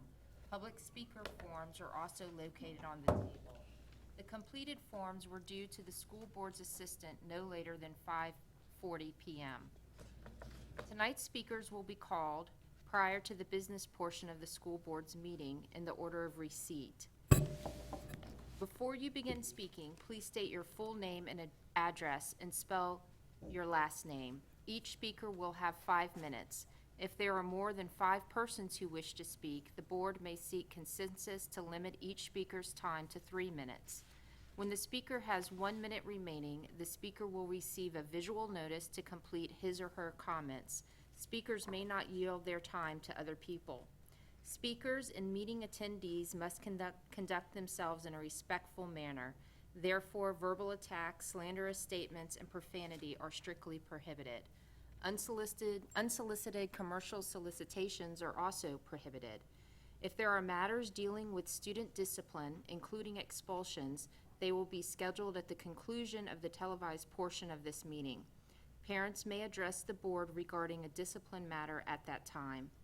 Keep in mind for future meetings that speakers may use handouts or audio-visual presentation, but only if they are provided at least 48 hours prior to the meeting. They must also have a total length of 5 minutes or less. To ensure student privacy, only a parent or guardian may use a student's first or last name. Identifying references to or identification of other students and/or their families are also strictly prohibited. Thank you for your attention to the board's requirement. Madam Chair, that concludes my remarks. Thank you. Ms. Plucketter? Shirley Procise.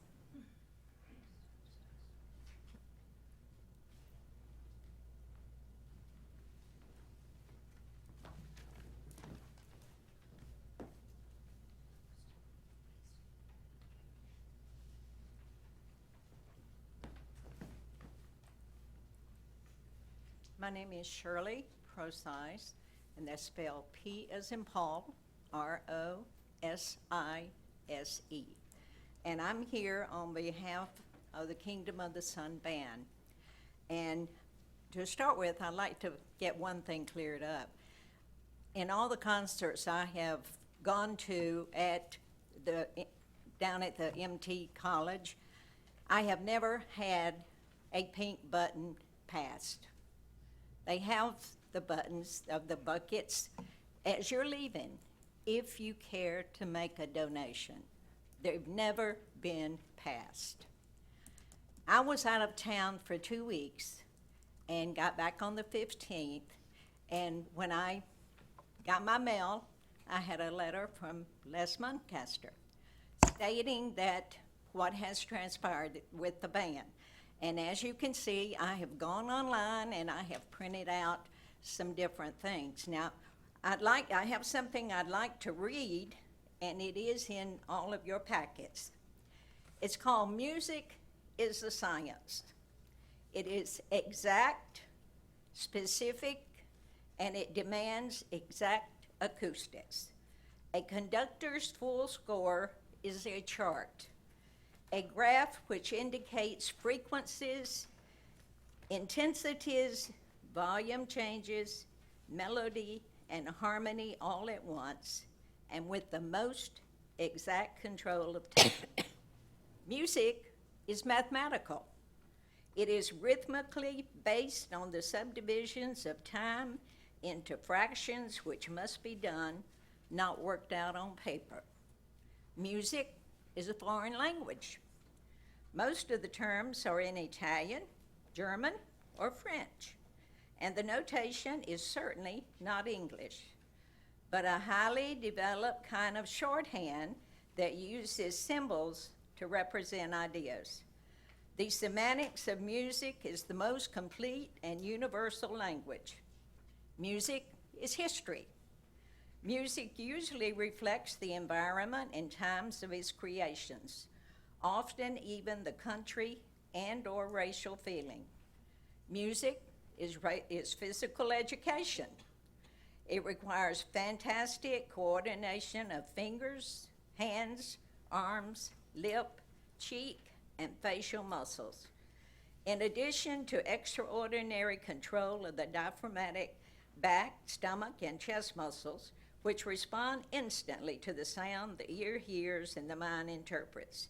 Music is all of these things, but most of all, music is art. It allows a human being to take all these dry, technical, but difficult techniques and use them to create emotion. That is one thing science cannot duplicate. Humanism, feeling, emotion, call it what you will. And this states at the bottom, thank you to Pastor Jim Young for sharing this appropriate description. Now, we've been in Marion County for 20 years. I love all kind of music. I love gospel music. I don't like hard rock. I love gospel. I love rock and roll, not the hard stuff, but band music. And you can't imagine that as a senior, when you go to these concerts, just what it does for you. I have seen bus after bus transported to this school for these concerts from all different retirement communities in this area. Some of them can't even walk. They are pushed in wheelchairs. Every function, you can't imagine all the functions that this band goes to. All the veterans functions they go to. I went, when I first heard this, I called Jeffrey Askew. I was over there. And I said, Jeffrey, you gotta come tonight. You have gotta stand up for this band. I have been so upset. I have gone to Charlie Stone. I have talked to Michelle Stone, and I have also been to the county administrator office. It is not fair to put a charge on this band to use those facilities. The band members are 15 to 93 years old. They do not get paid. They do it for the love of music, to perform for this community, and they do it with all their heart. And I just read in the paper this week, I have 15 days of paper waiting for me, and I couldn't get through everything, hoping I could find a lot of people that was calling in and saying, this isn't fair. But let me tell you, one woman got prayer out of school, and I told Les Muncaster, this is one woman that's fighting for this band, and I will with everything I have, because they do good work, and they don't ask for anything in return. And for this to happen, that now they're having to pay, that's not fair. Your time has expired. Fine, my husband can pick it up. Thank you. Thank you very much. Mr. Donald Prosice.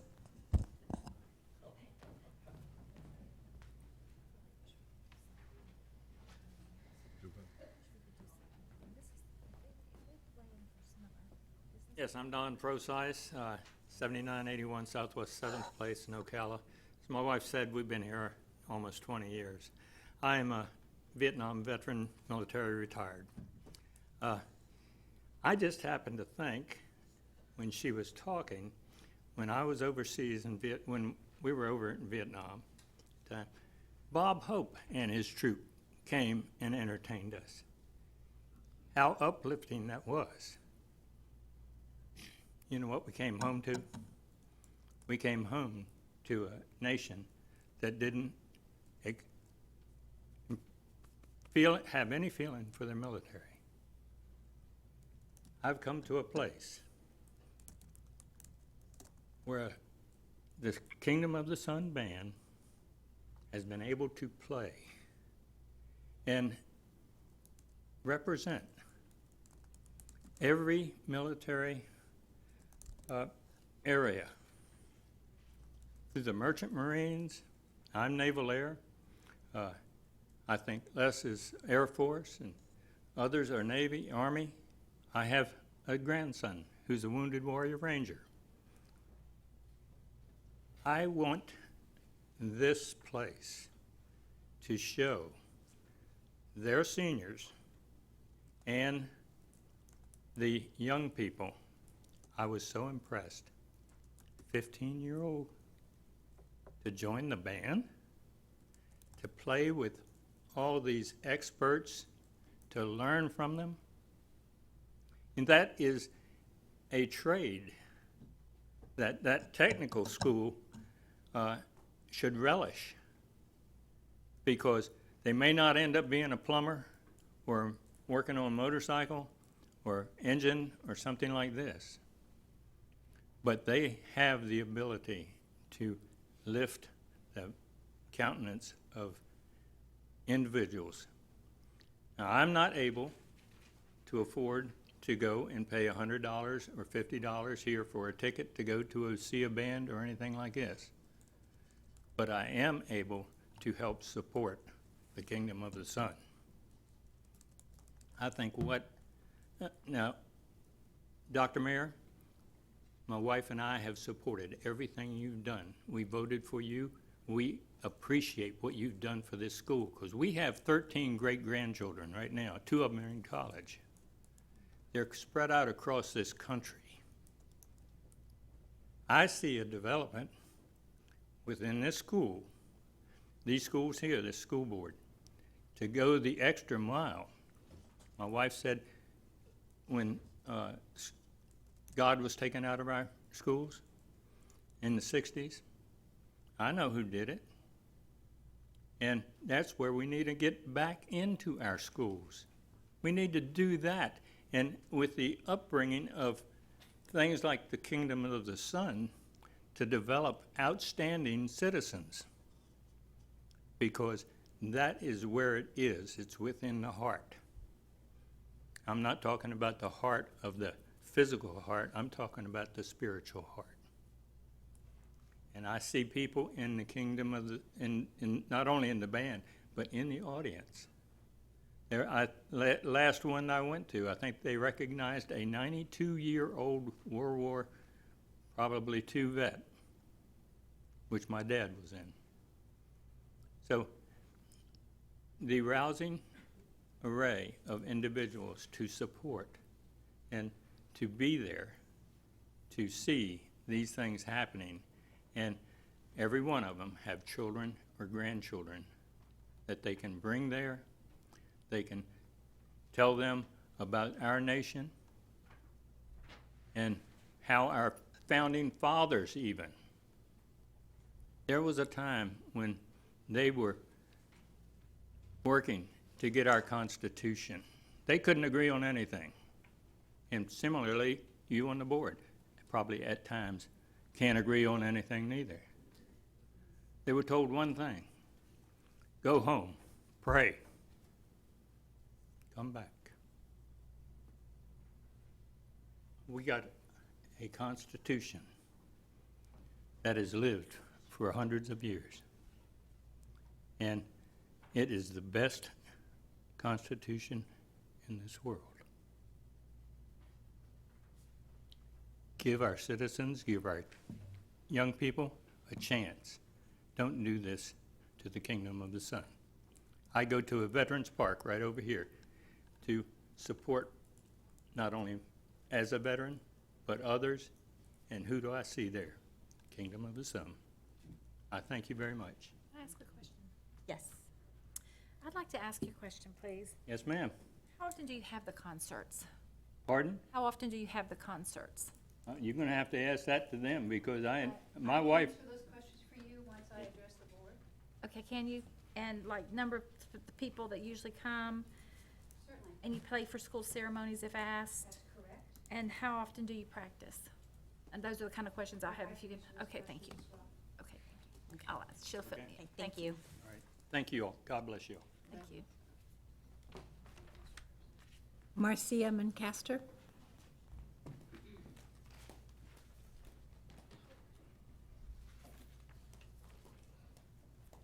My name is Marcia Muncaster, Muncaster. The address is 6421 Lakewood Drive, Unit E, Ocala, Florida 34472. I have a prepared statement, which I've given copies for the board. However, I feel it is imperative that I first address some erroneous information that has been provided to the board under agenda item number 6.1, today's agenda. First of all, regarding our patron list and the donations. The amount that was stated erroneously was $17,000. That is incorrect. Were we approached in any way, shape, or form for documentation, for explanation, of which we have everything documented? No. Okay? I can tell you the amount we received last year, January through December, was $12,805. You can look at our patron list, and that's what they got information from. Did not speak to us about it, okay? You look at our patron list, which we compile. Yes, there are people on that patron list which have paid, but we also have band members who have paid one time, but we have left them on that list because they also volunteer several hours. They volunteer their time. They are also on that list. You cannot count that as an annual donation.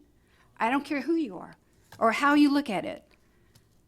We also have people who are on our patron list because they donate time, strictly time. Like our announcer, Pastor Jim Young, who Mr. and Mrs. Prozise mentioned. And thank you, Mr. and Mrs. Prozise, for your support. Were we asked, were we approached for any information on this after 25 years of a partnership with no problems whatsoever with the school system? No, we were not approached. We also allow a grace period for some of our longtime patrons. They remain on the list because we allow them a grace period. As far as delay in deposit of checks, our patrons mail checks to us. You have a delay in mail, okay? We get those checks, we compile them, try to compile them on the form that is given to us, which lists a certain number of checks, and until when we have that compilation done, we would deposit that money or take that money to Marion Technical College, MTC, and their administration there. Also, cash donations. Those cash donations, if we were asked, we could explain, and we have documentation to support our expenditures. They have been used to buy uniforms. That money has been used to purchase overseas band arrangements that cannot be purchased here locally. We were not, again, asked, and it's also used for truck rental for off-campus performance. Now, my prepared notes. Dr. Mayor and members of the Marion County School Board, my name is Marcia Muncaster. I am a proud military veteran and, along with my husband, a former member of the United States Air Force Band. I have also, for the last 19 years, been a member of the Kingdom of the Sun Concert Band. During my years with the band, I have seen its membership grow from 35 to the current 83-plus members from the ages of 15 to 93, with concert attendance growing proportionally, generally with 800 to 1,000 per performance. We provide, and Ms. Stacy, in response to your question, we present 10 formal concerts a year at Marion Technical Institute. In addition to that, we perform in support of the Ocala Marion County Veterans Park, and also for the graduations for MTC. Also, this past Saturday, we presented our annual Armed Forces Salute at the Viet Retirement Village in Fort McCoy. And next Sunday, you will see us supporting, as we do every year, the Memorial Day observance at the Ocala Marion County Veterans Park. You see, this is what we do, and this is who we are. I know you, as members of the Board of Education, are in receipt of letters expressing dismay and disbelief at the unexpected and, in the opinion of some, unconscionable dissolution of the 25-year non-monetary partnership between the Kingdom of the Sun Concert Band and Marion County Public Schools. It is generally accepted that in a partnership, decisions are made jointly in a mutually agreeable manner. However, in our 25-year partnership, that was certainly not the case. No grace period, no advance notification as directed and anticipated by professional courtesy, just a 5-day notice that left no room for discussion. We are an all-volunteer nonprofit organization. No one is paid, including the conductor and music director. All performances are free and open to the public. Our financial support is solely from patron donations. It is through their wonderful support that we have been able to continue as a valued, viable member of the Marion County cultural arts community, not only through our formal concerts at MTI, but also performances in support of the Marion County community, including our annual Veterans Light the Stars with music and fireworks, which we finance solely, and we present in support of Veterans Day at the Ocala Marion County Veterans Park. These performances, along with our formal concert schedule, are in addition to our ongoing support of Marion Technical College graduations. It is through the generosity of our patrons that we have been able over the years to purchase equipment, including chairs, music stands, music, uniforms, sound reinforcement equipment, advertising, and cover the administrative costs associated with normal daily operations. When we perform at MTI, we use all our own equipment, including our own sound system. Ms. Lancaster, your time has expired. Can you wrap it up in about 30 seconds? Sure. Okay. I can read fast. Okay. Thank you. Okay, we were notified on April 25th that as May 1st, our partnership would be dissolved and we would immediately be required to pay. This fee for an annual amount is $15,000. This is not a small amount at all, especially for a nonprofit. Additionally, we were told we would be required to obtain $1 million in liability insurance for concerts. But then we were told we also had to get insurance for rehearsals. We rehearse every Monday night for 2 hours, except with a few exceptions throughout the school year. At MTI? At MTI, correct. Remember, we are all volunteer.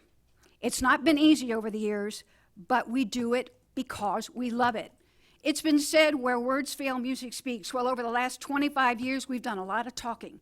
We speak to those wonderful people in our audiences, to the seniors who are bussed in from their retirement communities, nursing and assisted living facilities, to the moms and dads who arrive early to reserve a good seat so they can sit there, big smiles on their faces while they watch their son or daughter perform on stage.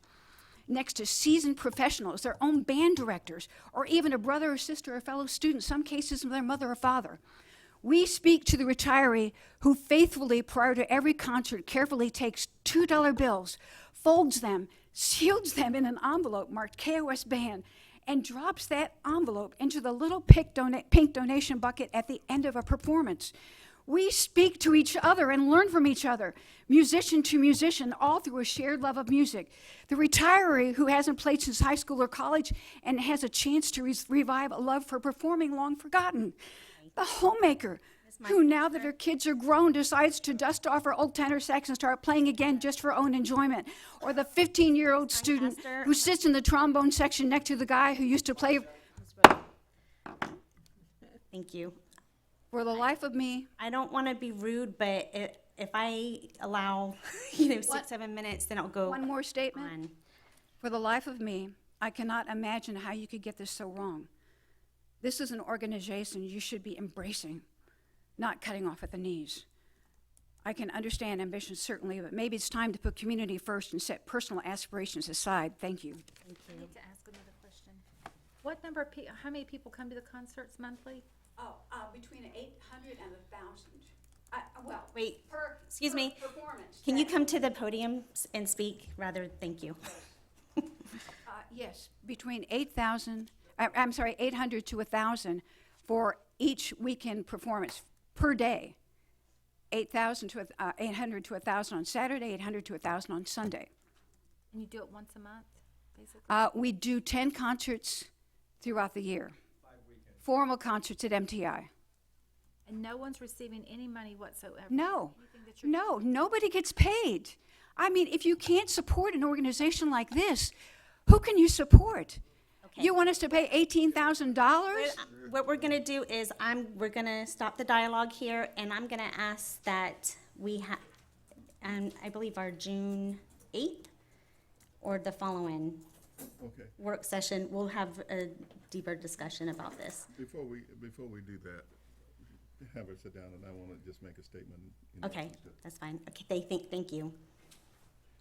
Okay, one of the things in reference to this is not the music that everybody recognizes the importance of music. But this is one of the things that I have been pushing for a long time. And this is one that I will ask the superintendent if she will just listen to me for just a moment. For many years, we have talked about the collaboration between the city, the county, the state, and all of these people in reference to us having a working relationship with these groups. We started doing it with PE. We started doing it, not PE, with our recreation facilities. We've talked about this. And to me, this is a classic example of what we can do, because we are not going to get a civic theater, which I have been preaching for a long time.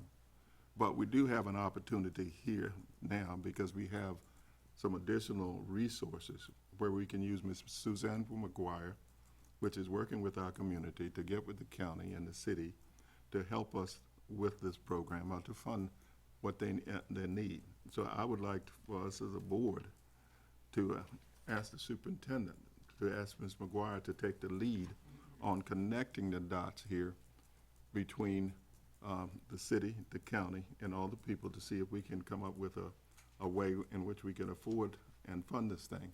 Because I think what I'm hearing here is a community project here that could easily be resolved if the county commission, the Marion County School Board, the city would get together. And we can get to the point where if we could look at possibly helping them write a grant, because we do have grant writers. I just don't want us to be looking at this as a musical issue. I'm looking at this as an opportunity for us to collaborate as a community to make this happen. Because what they're saying is very true. This is well needed, well deserved, and it can be worked out. I would ask the board not to hold off saying they have to pay it until we come back at a work session or something where we have an opportunity to really vet this, because I think it can be done. And I think if they speak with the same passion that they're speaking to us today, if they do it at the city council and they do it at the county commission and say, hey, we're willing, the school board is willing to take the lead in terms of trying to work something out where all of us could collaborate on this thing. So that's where I am. If we could do that, I'll put it in that work session that you're talking about. Okay, and that's what we'll do. We're gonna put it on our June 22nd session, so it'll be added there. And Mrs. King, I would like to say I agree with everything Mr. James just said. I was very troubled as I was hearing this, and I understand sometimes we kind of make decisions, business decisions and stuff, you know, and I know that no one meant any harm for anyone. I don't know, even maybe someone involved in this. We try to be, sometimes you cross a place where you're trying to be fair to everybody and treat everybody the same, but yet if you're giving in-kind services back to us and doing things back for us, sometimes we do have to go back to the table and talk about things. And I definitely want to do that. And I do believe things are gonna be okay. Okay? Okay, thank you. Okay, we're gonna move our meeting along. May I have a oops, excuse me. One more speaker. Oh, we do? Oh, sorry. Carolyn Torrey.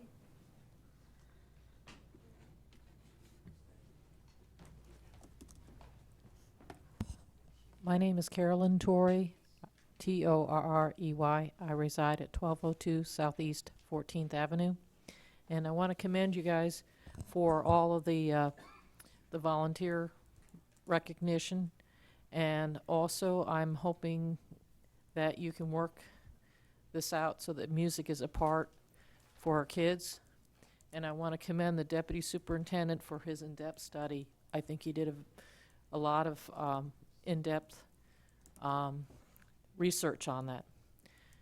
And I think your best principal that I can recall was Helen Ingrao, who always included the community and the parents to all, and that's what made 8th Street such an awesome school. When 8th Street was there, I didn't even know there was a school board because everything went the way it was supposed to. That being said, I see that we have a new attorney. Welcome to Marion County. I don't know if you're from Marion County, but welcome.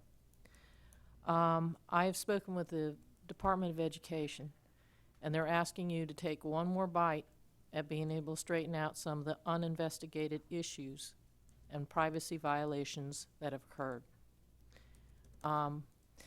Some of these people haven't had the full gist of everything that's gone on, but a lot of it has not been investigated or dealt with. One of the things that extremely disturbing to me is I want to be able to have every one of you tell me that you can't say that my identity of my child hasn't been stolen because of the volunteer activity of a convicted felon that has been allowed to have access, and I have a witness that has that she had access to the computers. I have her investigation from the Department of Health of where she impersonated medical doctors. She stole identities while working and volunteering in the University of Florida. She was federally convicted. She has my son's grades, posting it to another principal. He's admitted this in the deposition. It needs to be investigated. He had over 1,000 emails, and the main subject was my children, and no one has ever dealt with that violation. I'm going to give you these copies. Do you want me to read about how she stole the identities when she was up there in the University of Florida, or would your attorney please read through this? I'm happy to look at it. Okay. I would like to hear from response from you, because the Florida Department of Education is wanting to see if you're going to try to deal with some of these issues about identity theft. Thank you.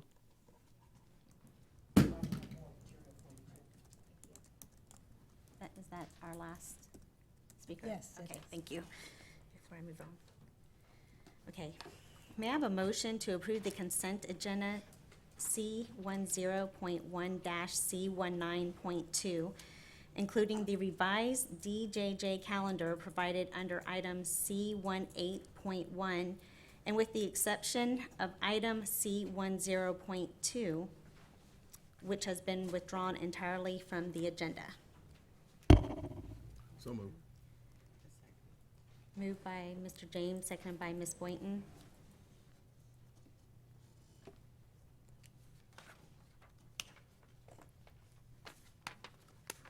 All those in favor signify by saying aye. Aye. And those that oppose, like sign.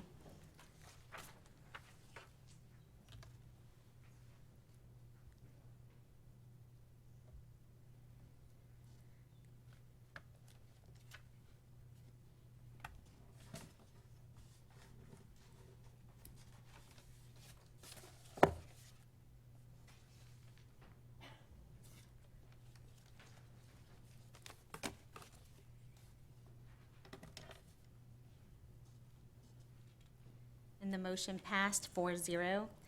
May I have a motion to approve teacher in-field designation as listed in the board packet for the 2017-2018 school year?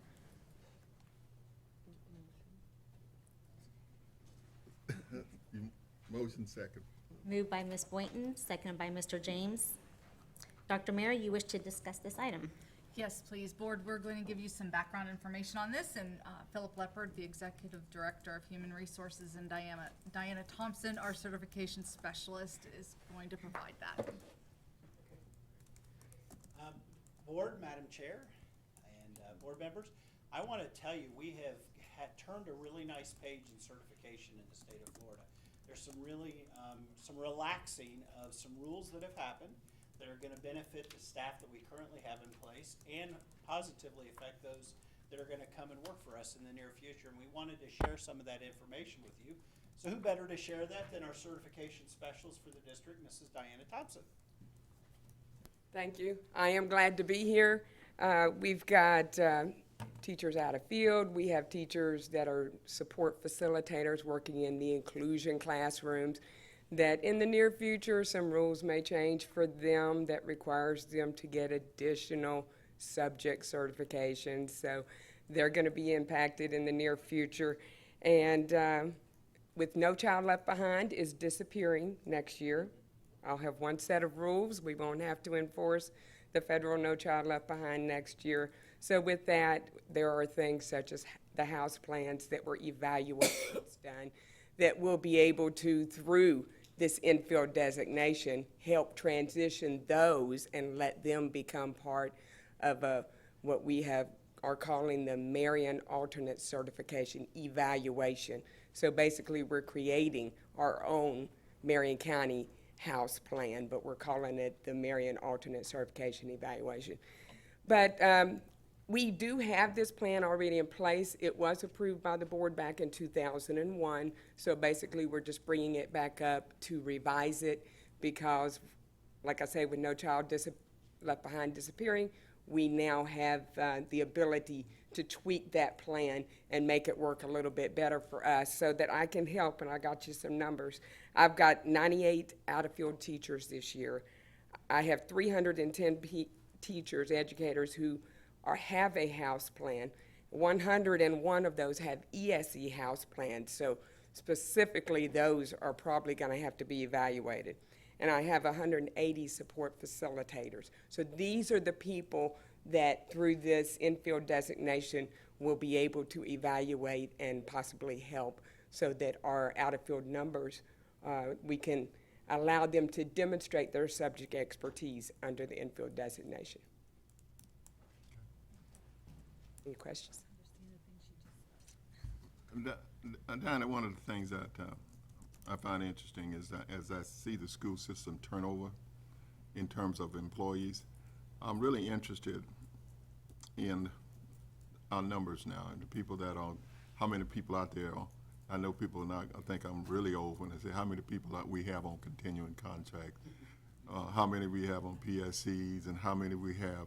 Can you at some point, can you give us some information on just the number of people at the various levels of their contracts? Contract status? The contract status.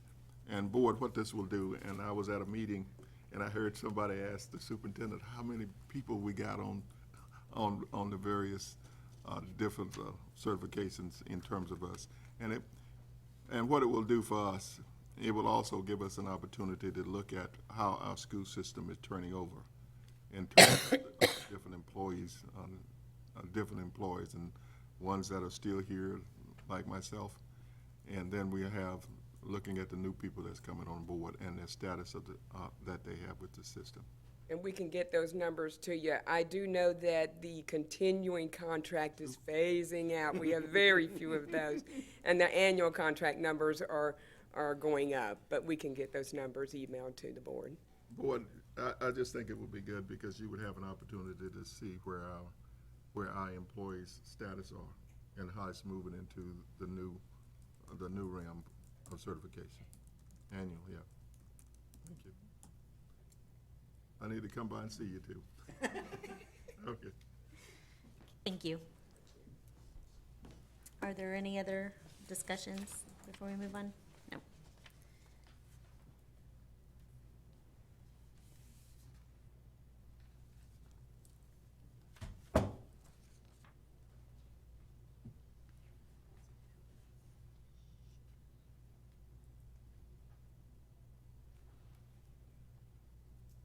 All those in favor signify by saying aye. Aye. And those that oppose, like sign.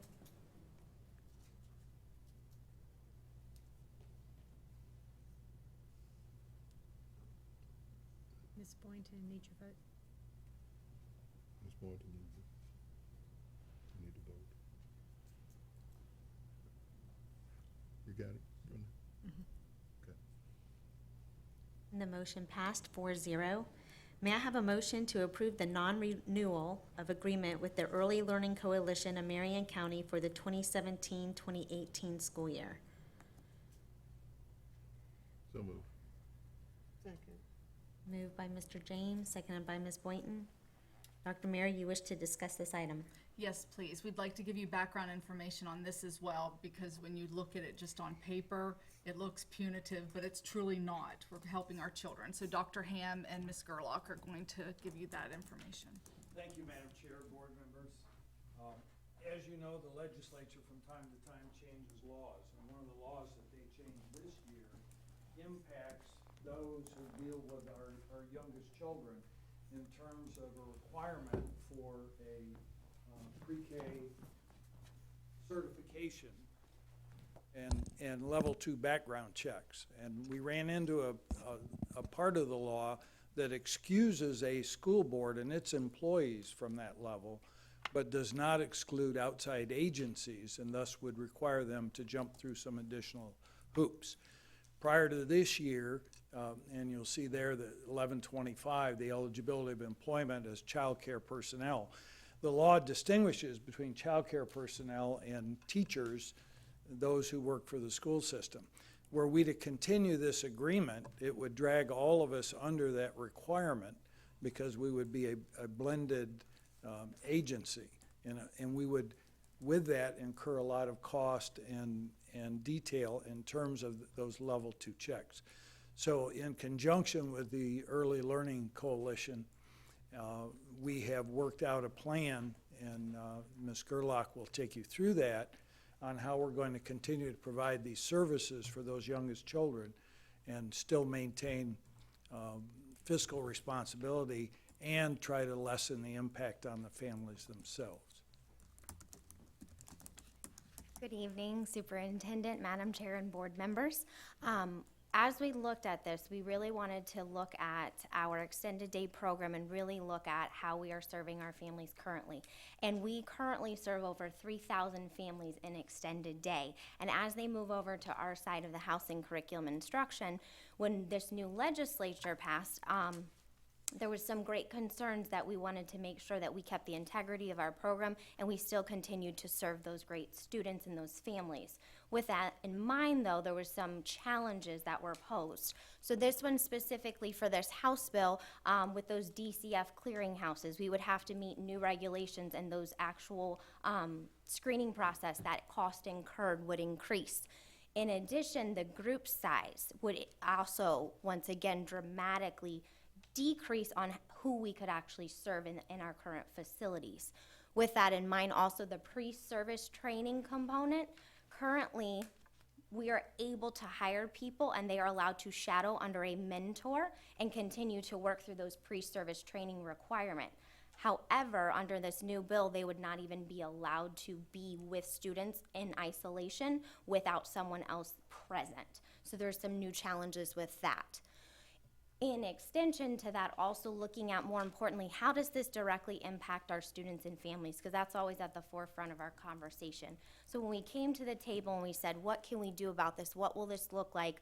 What would be the impact? We really considered, like I said, not only the fiscal capability, but more importantly, what can we do for our students? Because we want to make sure they're continuing to be served. With that in mind, we are proposing a community-based partnership with the Early Learning Coalition. And we wanted to look at that and say, how can we still continue to serve these families who need this service in terms of after-hour care? So as we looked at this, we said, okay, let's look at to see how we can best serve those students. With that, we sat down, we looked at this, and we decided on a reduced rate of $25 for that family. That is 5 days a week, considering both AM and PM care. That literally translates to $5 a day. So we felt like that was a really fair rate with that in mind, also making sure that if that still wasn't going to be something that would work for those families, that we could look and say, okay, how can we still utilize alternatives?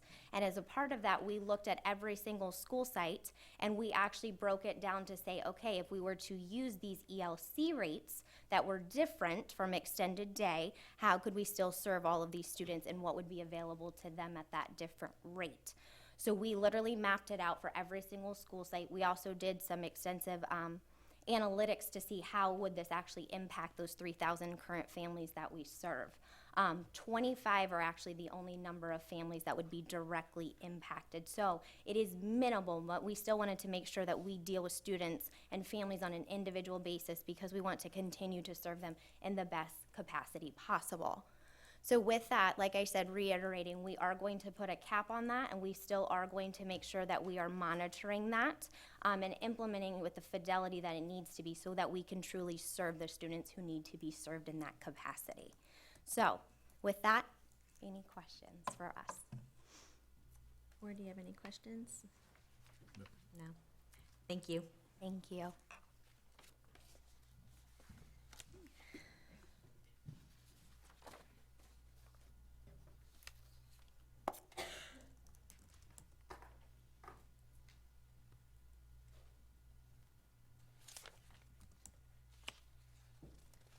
We're going to vote on the non-renewal of agreement with the Early Coalition of Marion County for the 2017-2018 school year. All those in favor signify by saying aye, and those that oppose, like sign.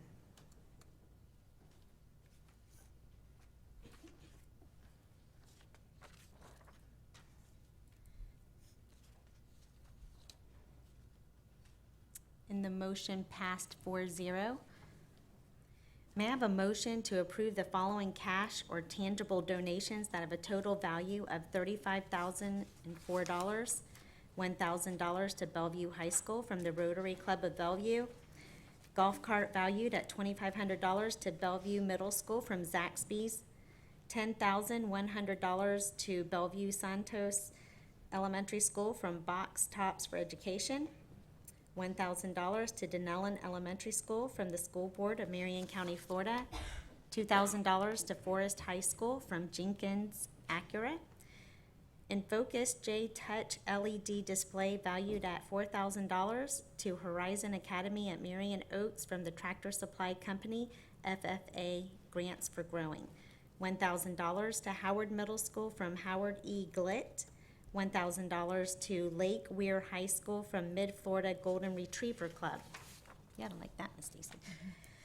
142 class pictures valued at $1,704 to Legacy Elementary School from Life Touch National School Studios, Inc., $1,000 to Marion County Public Schools, School Social Work Services from Judy Rathman, $4,000 to Marion Technical College from MLK Commemorative Committee, Inc., $1,000 to North Marion Middle School from Howard Glitt, $1,000 to Stanton Weirsdale Elementary School from Circle K Stores, Inc., $1,700 to Vanguard High School from Jimbo Gladwell, $1,000 to Vanguard High School from the School Board of Marion County, Florida, $1,000 to Vanguard High School from Circle K Stores, number 230, Inc. May I have a motion in a second? So moved. Moved by Mr. James, seconded by Ms. Boynton. All those in favor signify by saying aye. Aye. Ms. Stacy, you want to thank him one more time? When I do this, you want to thank him?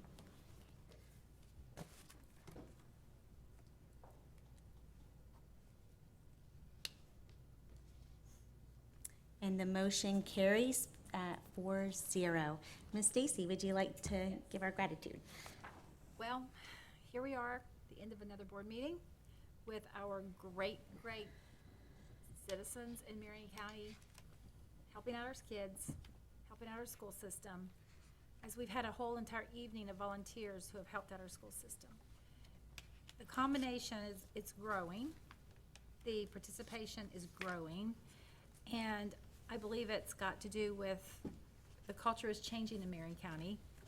And I want to thank people for all that they do and want you to know that the money will be spent very wisely because we want to be good stewards of your donations.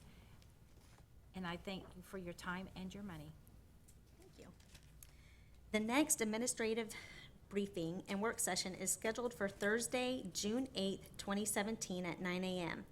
The purpose of the work session is to continue discussion on the 2018 health insurance options and receive a hurricane briefing, as well as to discuss Catapult Academy, adjustments to the 2017-2018 staffing plan, and an outside counsel agreement for the superintendent.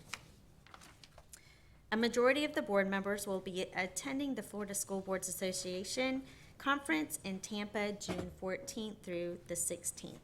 So we're going to move along to our board members' comments and concerns. And Ms. Boynton, we'll begin with you. You're good today? Thank you. Mr. James? Okay.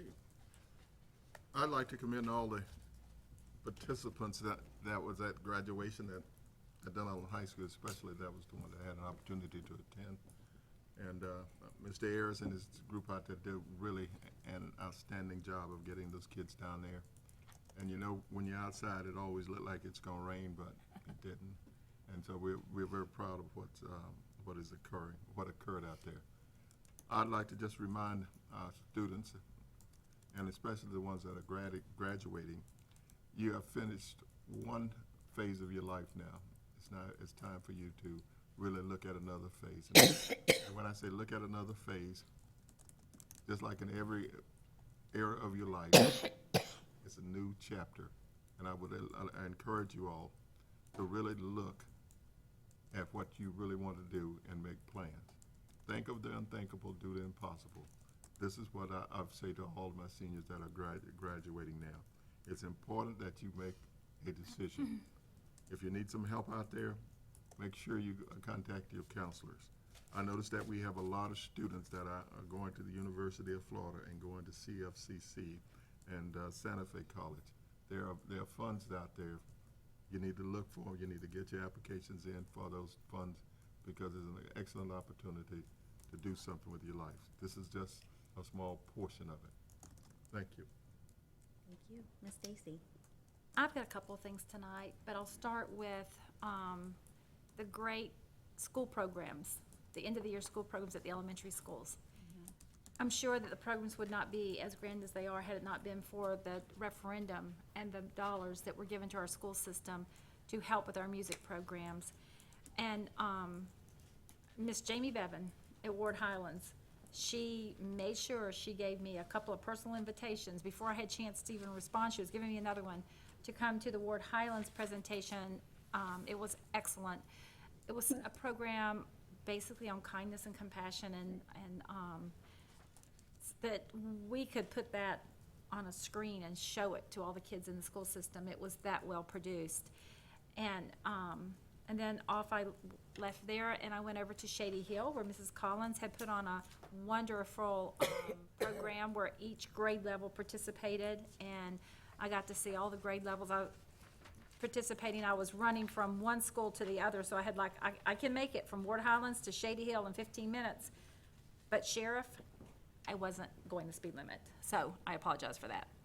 But I had to be there. I had to get there. I had to see that show. And graduation, Friday night, we were at Lake Weir. Dr. Mir and I were at Lake Weir as we got to pass out diplomas and shake hands and turn tassels, and that was exciting. And then off to the Livestock Pavilion on Saturday morning for Forest High School's graduation, where I was with Dr. Grantham there. And it started out quite warm, but got a little better as the breeze picked up. But something that I want to talk about tonight, I haven't really had much to say lately. Been probably about 6 months since I really had anything to say. But I really studied this weekend the results to the third grade reading all across the state. I've looked at every single district. I looked at all kinds of school situations. I looked at every one of our schools. I could show you a sheet I have at home of every single school, plus 2 points, minus 2 points, plus 27, thank you, Bellevue Santos points, where we gained in test scores. I have every single school listed that I've done every single year at this time, and I've watched. We have made we're turning the page. The ship has missed the iceberg for Marion County. We are returning to safe harbor where the seas are calmer. And that I'm so thankful for, but I always have the new idea. And I would like to share with you my new idea that as we move forward, because I can't take it when we get to where I want it to be, which is turning the ship around, and now we got to take that ship and keep moving with it. But I'm just so proud of the education movement that's taking place here. It's possibly the biggest story in Florida schools. People just don't realize it yet. And it's going to be a big story for parental involvement, and it's going to be a big story for our schools under Dr. Muir's leadership. And the real story, though, is this is a national story. As the American public schools are in deadly, choppy waters everywhere. And now we are pending a shipwreck in our nation's public schools that began 70 years ago. I'm going to give you a little bit of history. A history lesson on how we began this horrible journey and kind of where we're at right now. I end with a way to fix it, to turn us around. So a history lesson. Back in the 1920s, America had two opposing philosophical directions, or school models, you might say, to choose from regarding the direction for America's public schools. It was a bit of a war between Dr. Maria Montessori and John Dewey. Dr. Montessori had a lot of strong support. Alexander Graham Bell was behind her, Thomas Edison, and even Helen Keller, because Helen Keller knew what Dr. Montessori had done for disadvantaged children. Woodrow Wilson's daughter. In fact, during one of Dr. Montessori's visits to the United States, she set up a working classroom behind glass walls for 4 months that people visited from all over the world. That year, she won the only 2 gold medals given in education at the huge International Educational Exposition held in San Francisco. I won't read the quotes I have here from the mouths of both educators Dewey and Montessori to substantiate my history lesson, but I have them here on my phone for your review. Montessori and Dewey were very different.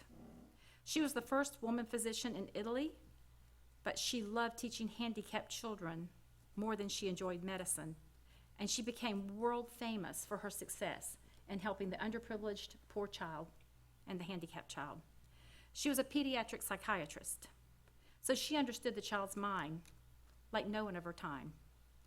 Dewey, on the other hand, was a proud socialist and humanist, which, by the way, is one step above a Marxist. He publicly announced in his writings he was an atheist, and she publicly professed in her writings her belief in God. She believed in a moral education, which required teaching moral virtues, and he did not. Instead, he believed the opposite, which was that we should all strive to be exactly alike so as not to stand out.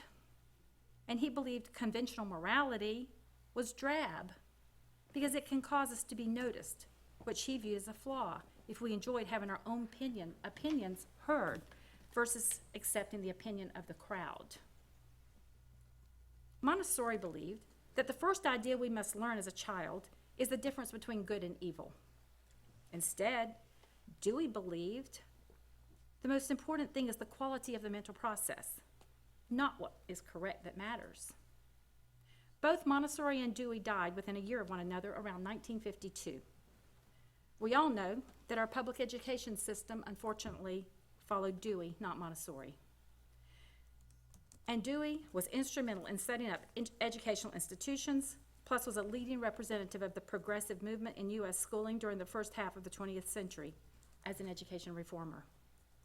So his principles today are still very clearly entrenched in Common Core standards, where all children are educated alike. This goes back to Dewey. And you all know that Common Core also teaches there is no correct answer. Again, Dewey's belief. It's the process that matters. It's working the problem that matters. The answer doesn't matter in Common Core. So through Dewey's teachings, our colleges have promoted the idea that educators should not speak out. As Dewey states, the only way to escape blame is to be like everyone else and not stand out and not take a chance, not take a risk. Otherwise, you risk being shamed. So teachers have been somewhat brainwashed to be positive no matter what.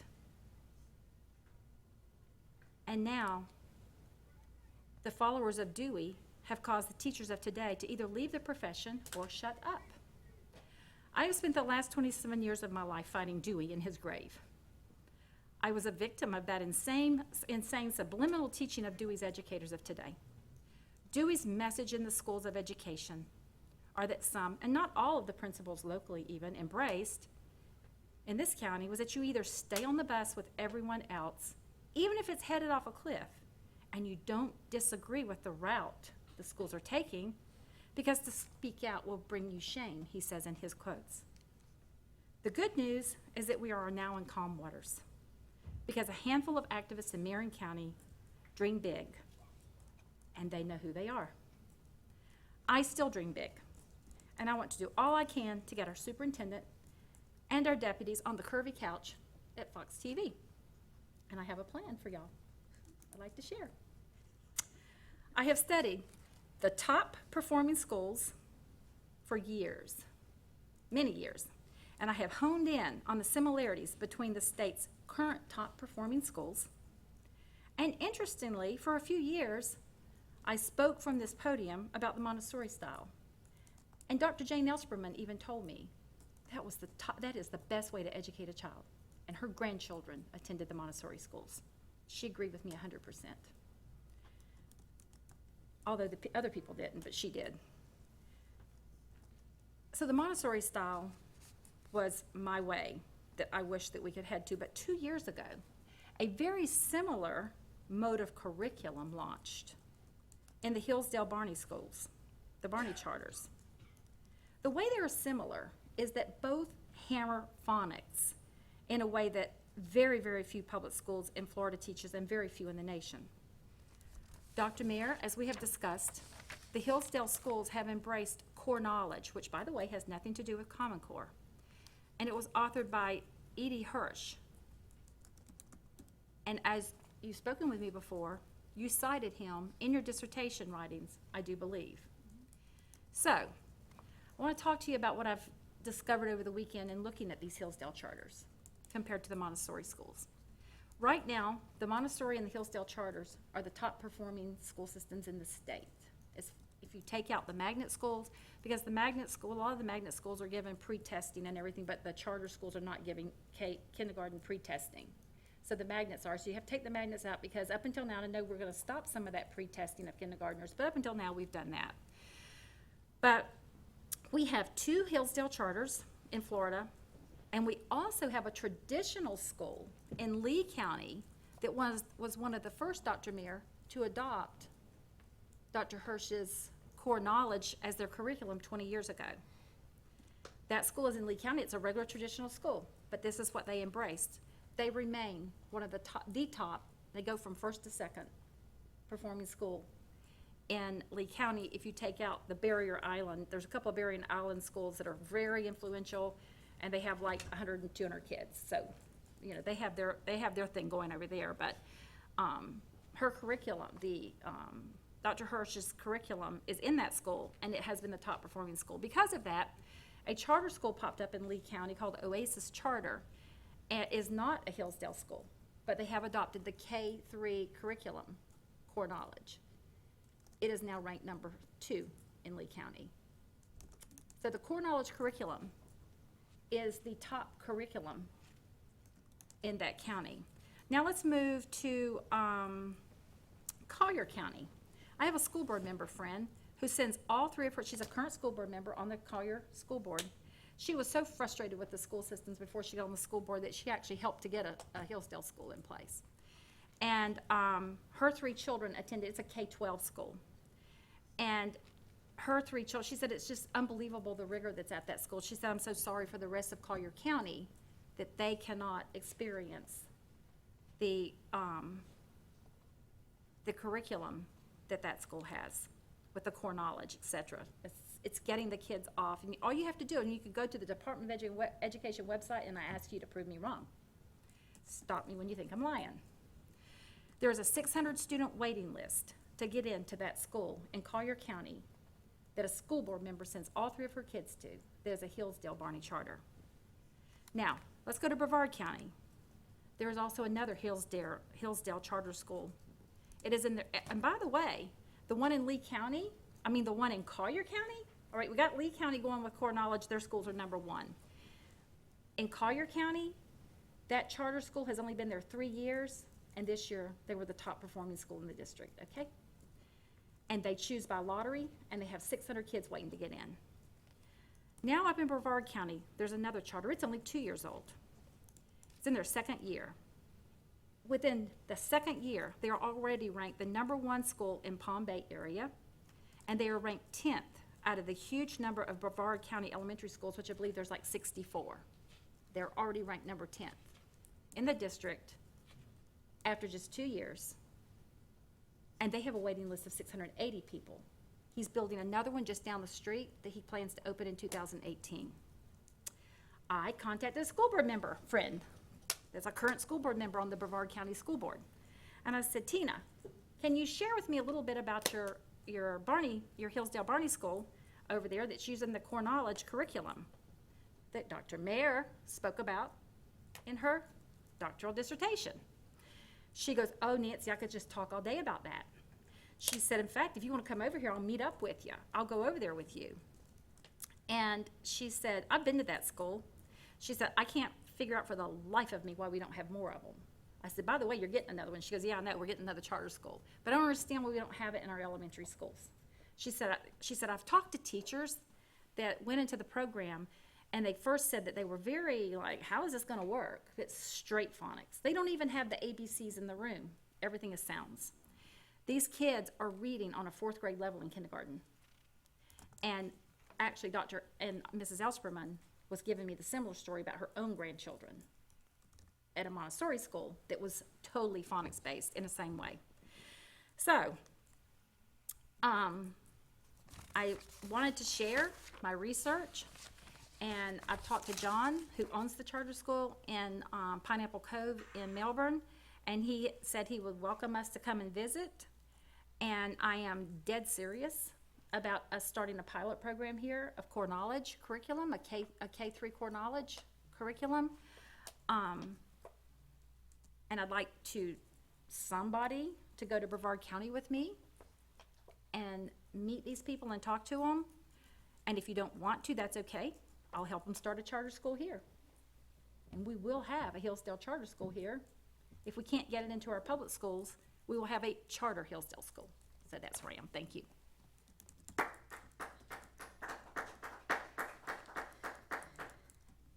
Ms. Green, do you have anything? Ms. Watcutter? Okay. Dr. Mayer? Thanks.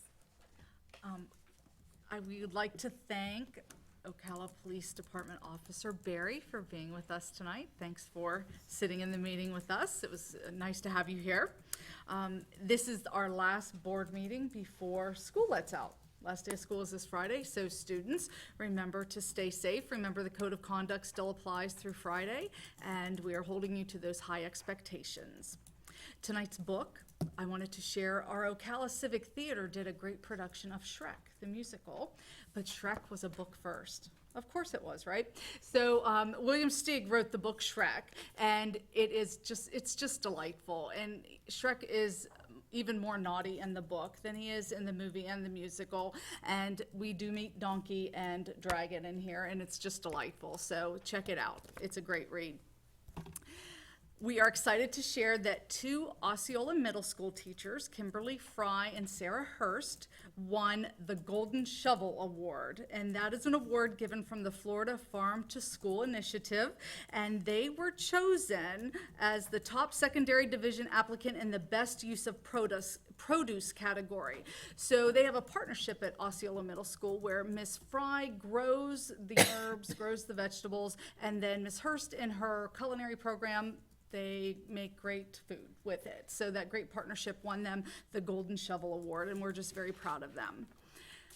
We often say that teachers are superheroes, and truly, earlier this month, a teacher at Sunrise Elementary was, as she saved the life of one of her students. Fourth grade teacher, Mrs. Lloyd, performed the Heimlich maneuver on one of her students who was choking in class and saved that student's life. And that student is now doing fine. So we just want to give a shout out to her and say thank you for going above and beyond.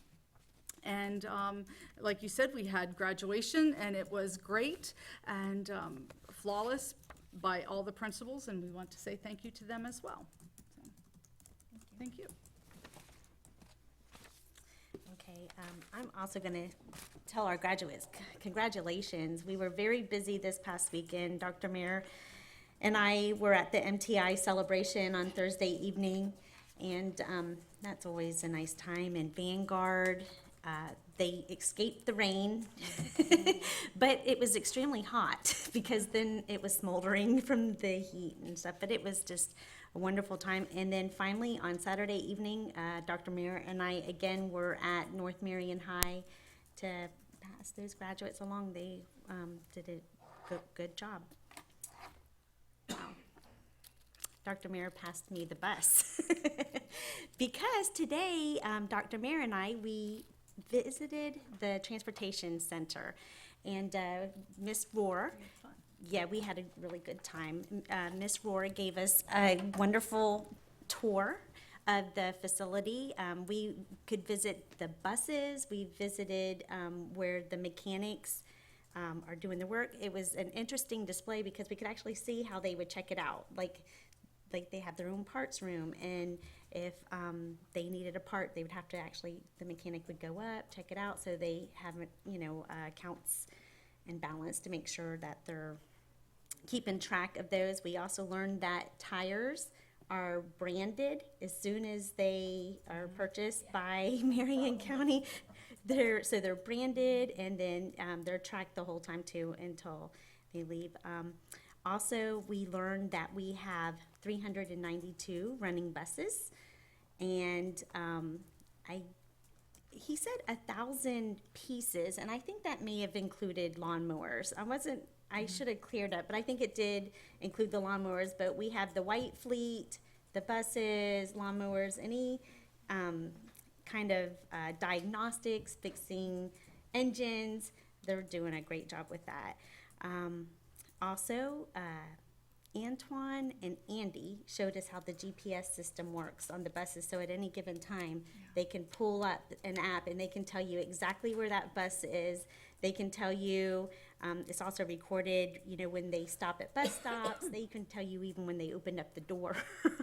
So that was kind of interesting. When they're arriving at the school, so they can monitor if buses are arriving late to school or early. And that was neat. And Andy took Dr. Ham and Dr. Meyer and Mayer, excuse me. I do that sometimes. It's the end of the night. You know how I get. Yeah. But took us on a wonderful bus ride. And it wasn't bouncy. And I was going to say, with this, we were going to joke a little bit, but we didn't, about, the wheels on the bus go round and round. And then Miss Fluckcutter made me think of the students on the bus go up and down. Well, you know what? On those buses, those kids do not go up and down. They have changed since we rode the bus. So, yeah, so that was a fun experience. So we thank them for taking time out of their busy day and schedule to entertain us and show us their great work that they're doing.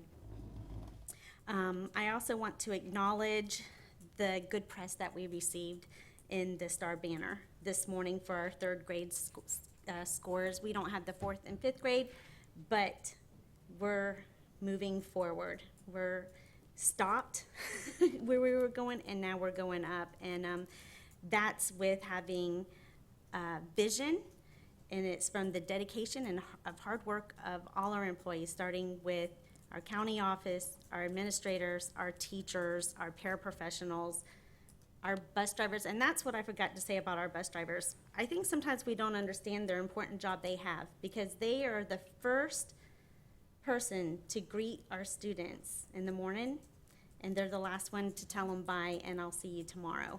And that's a significant job. So, job well done by everyone that's involved with our students.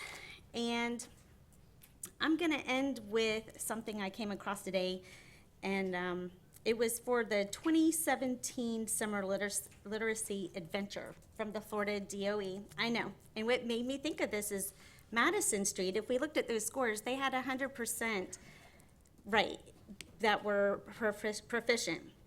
But if we can recall, remember the First Lady, Miss Ann Scott, visited them because they won, they had read the most books in the state of Florida. So I challenge all teachers and students in Marion County to participate this year in that. You can join all the students in the state of Florida, and you can pledge to read every day and set a personal goal and work to accomplish it. You can read daily, preferably, or whatever, have your goals. And then following the summer break, the department will recognize the top 10 schools with the highest percentage of participation, and the schools whose students read the most books will receive a visit from the First Lady.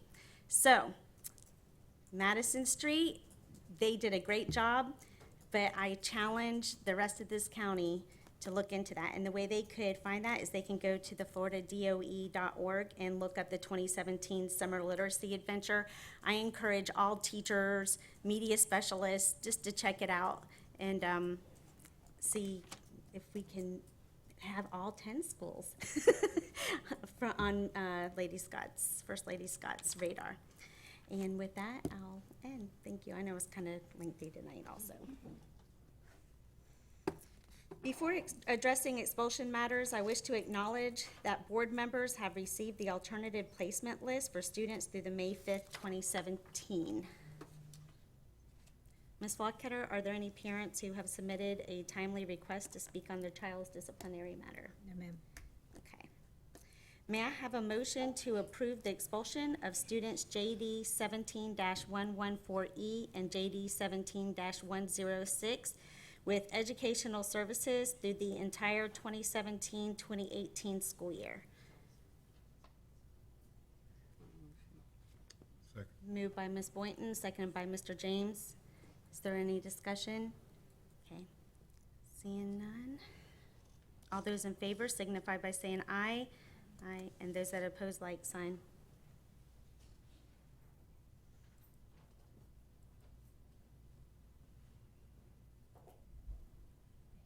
And the motion passed 4-0. There being no further business, may I have a motion to adjourn? Moved by Ms. Boynton, second by Mr. James.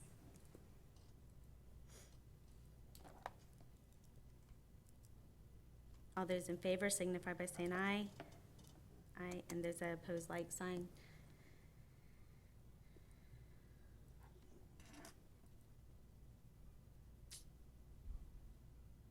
And the motion passed 4-0, and our meeting is adjourned at 8:13 p.m.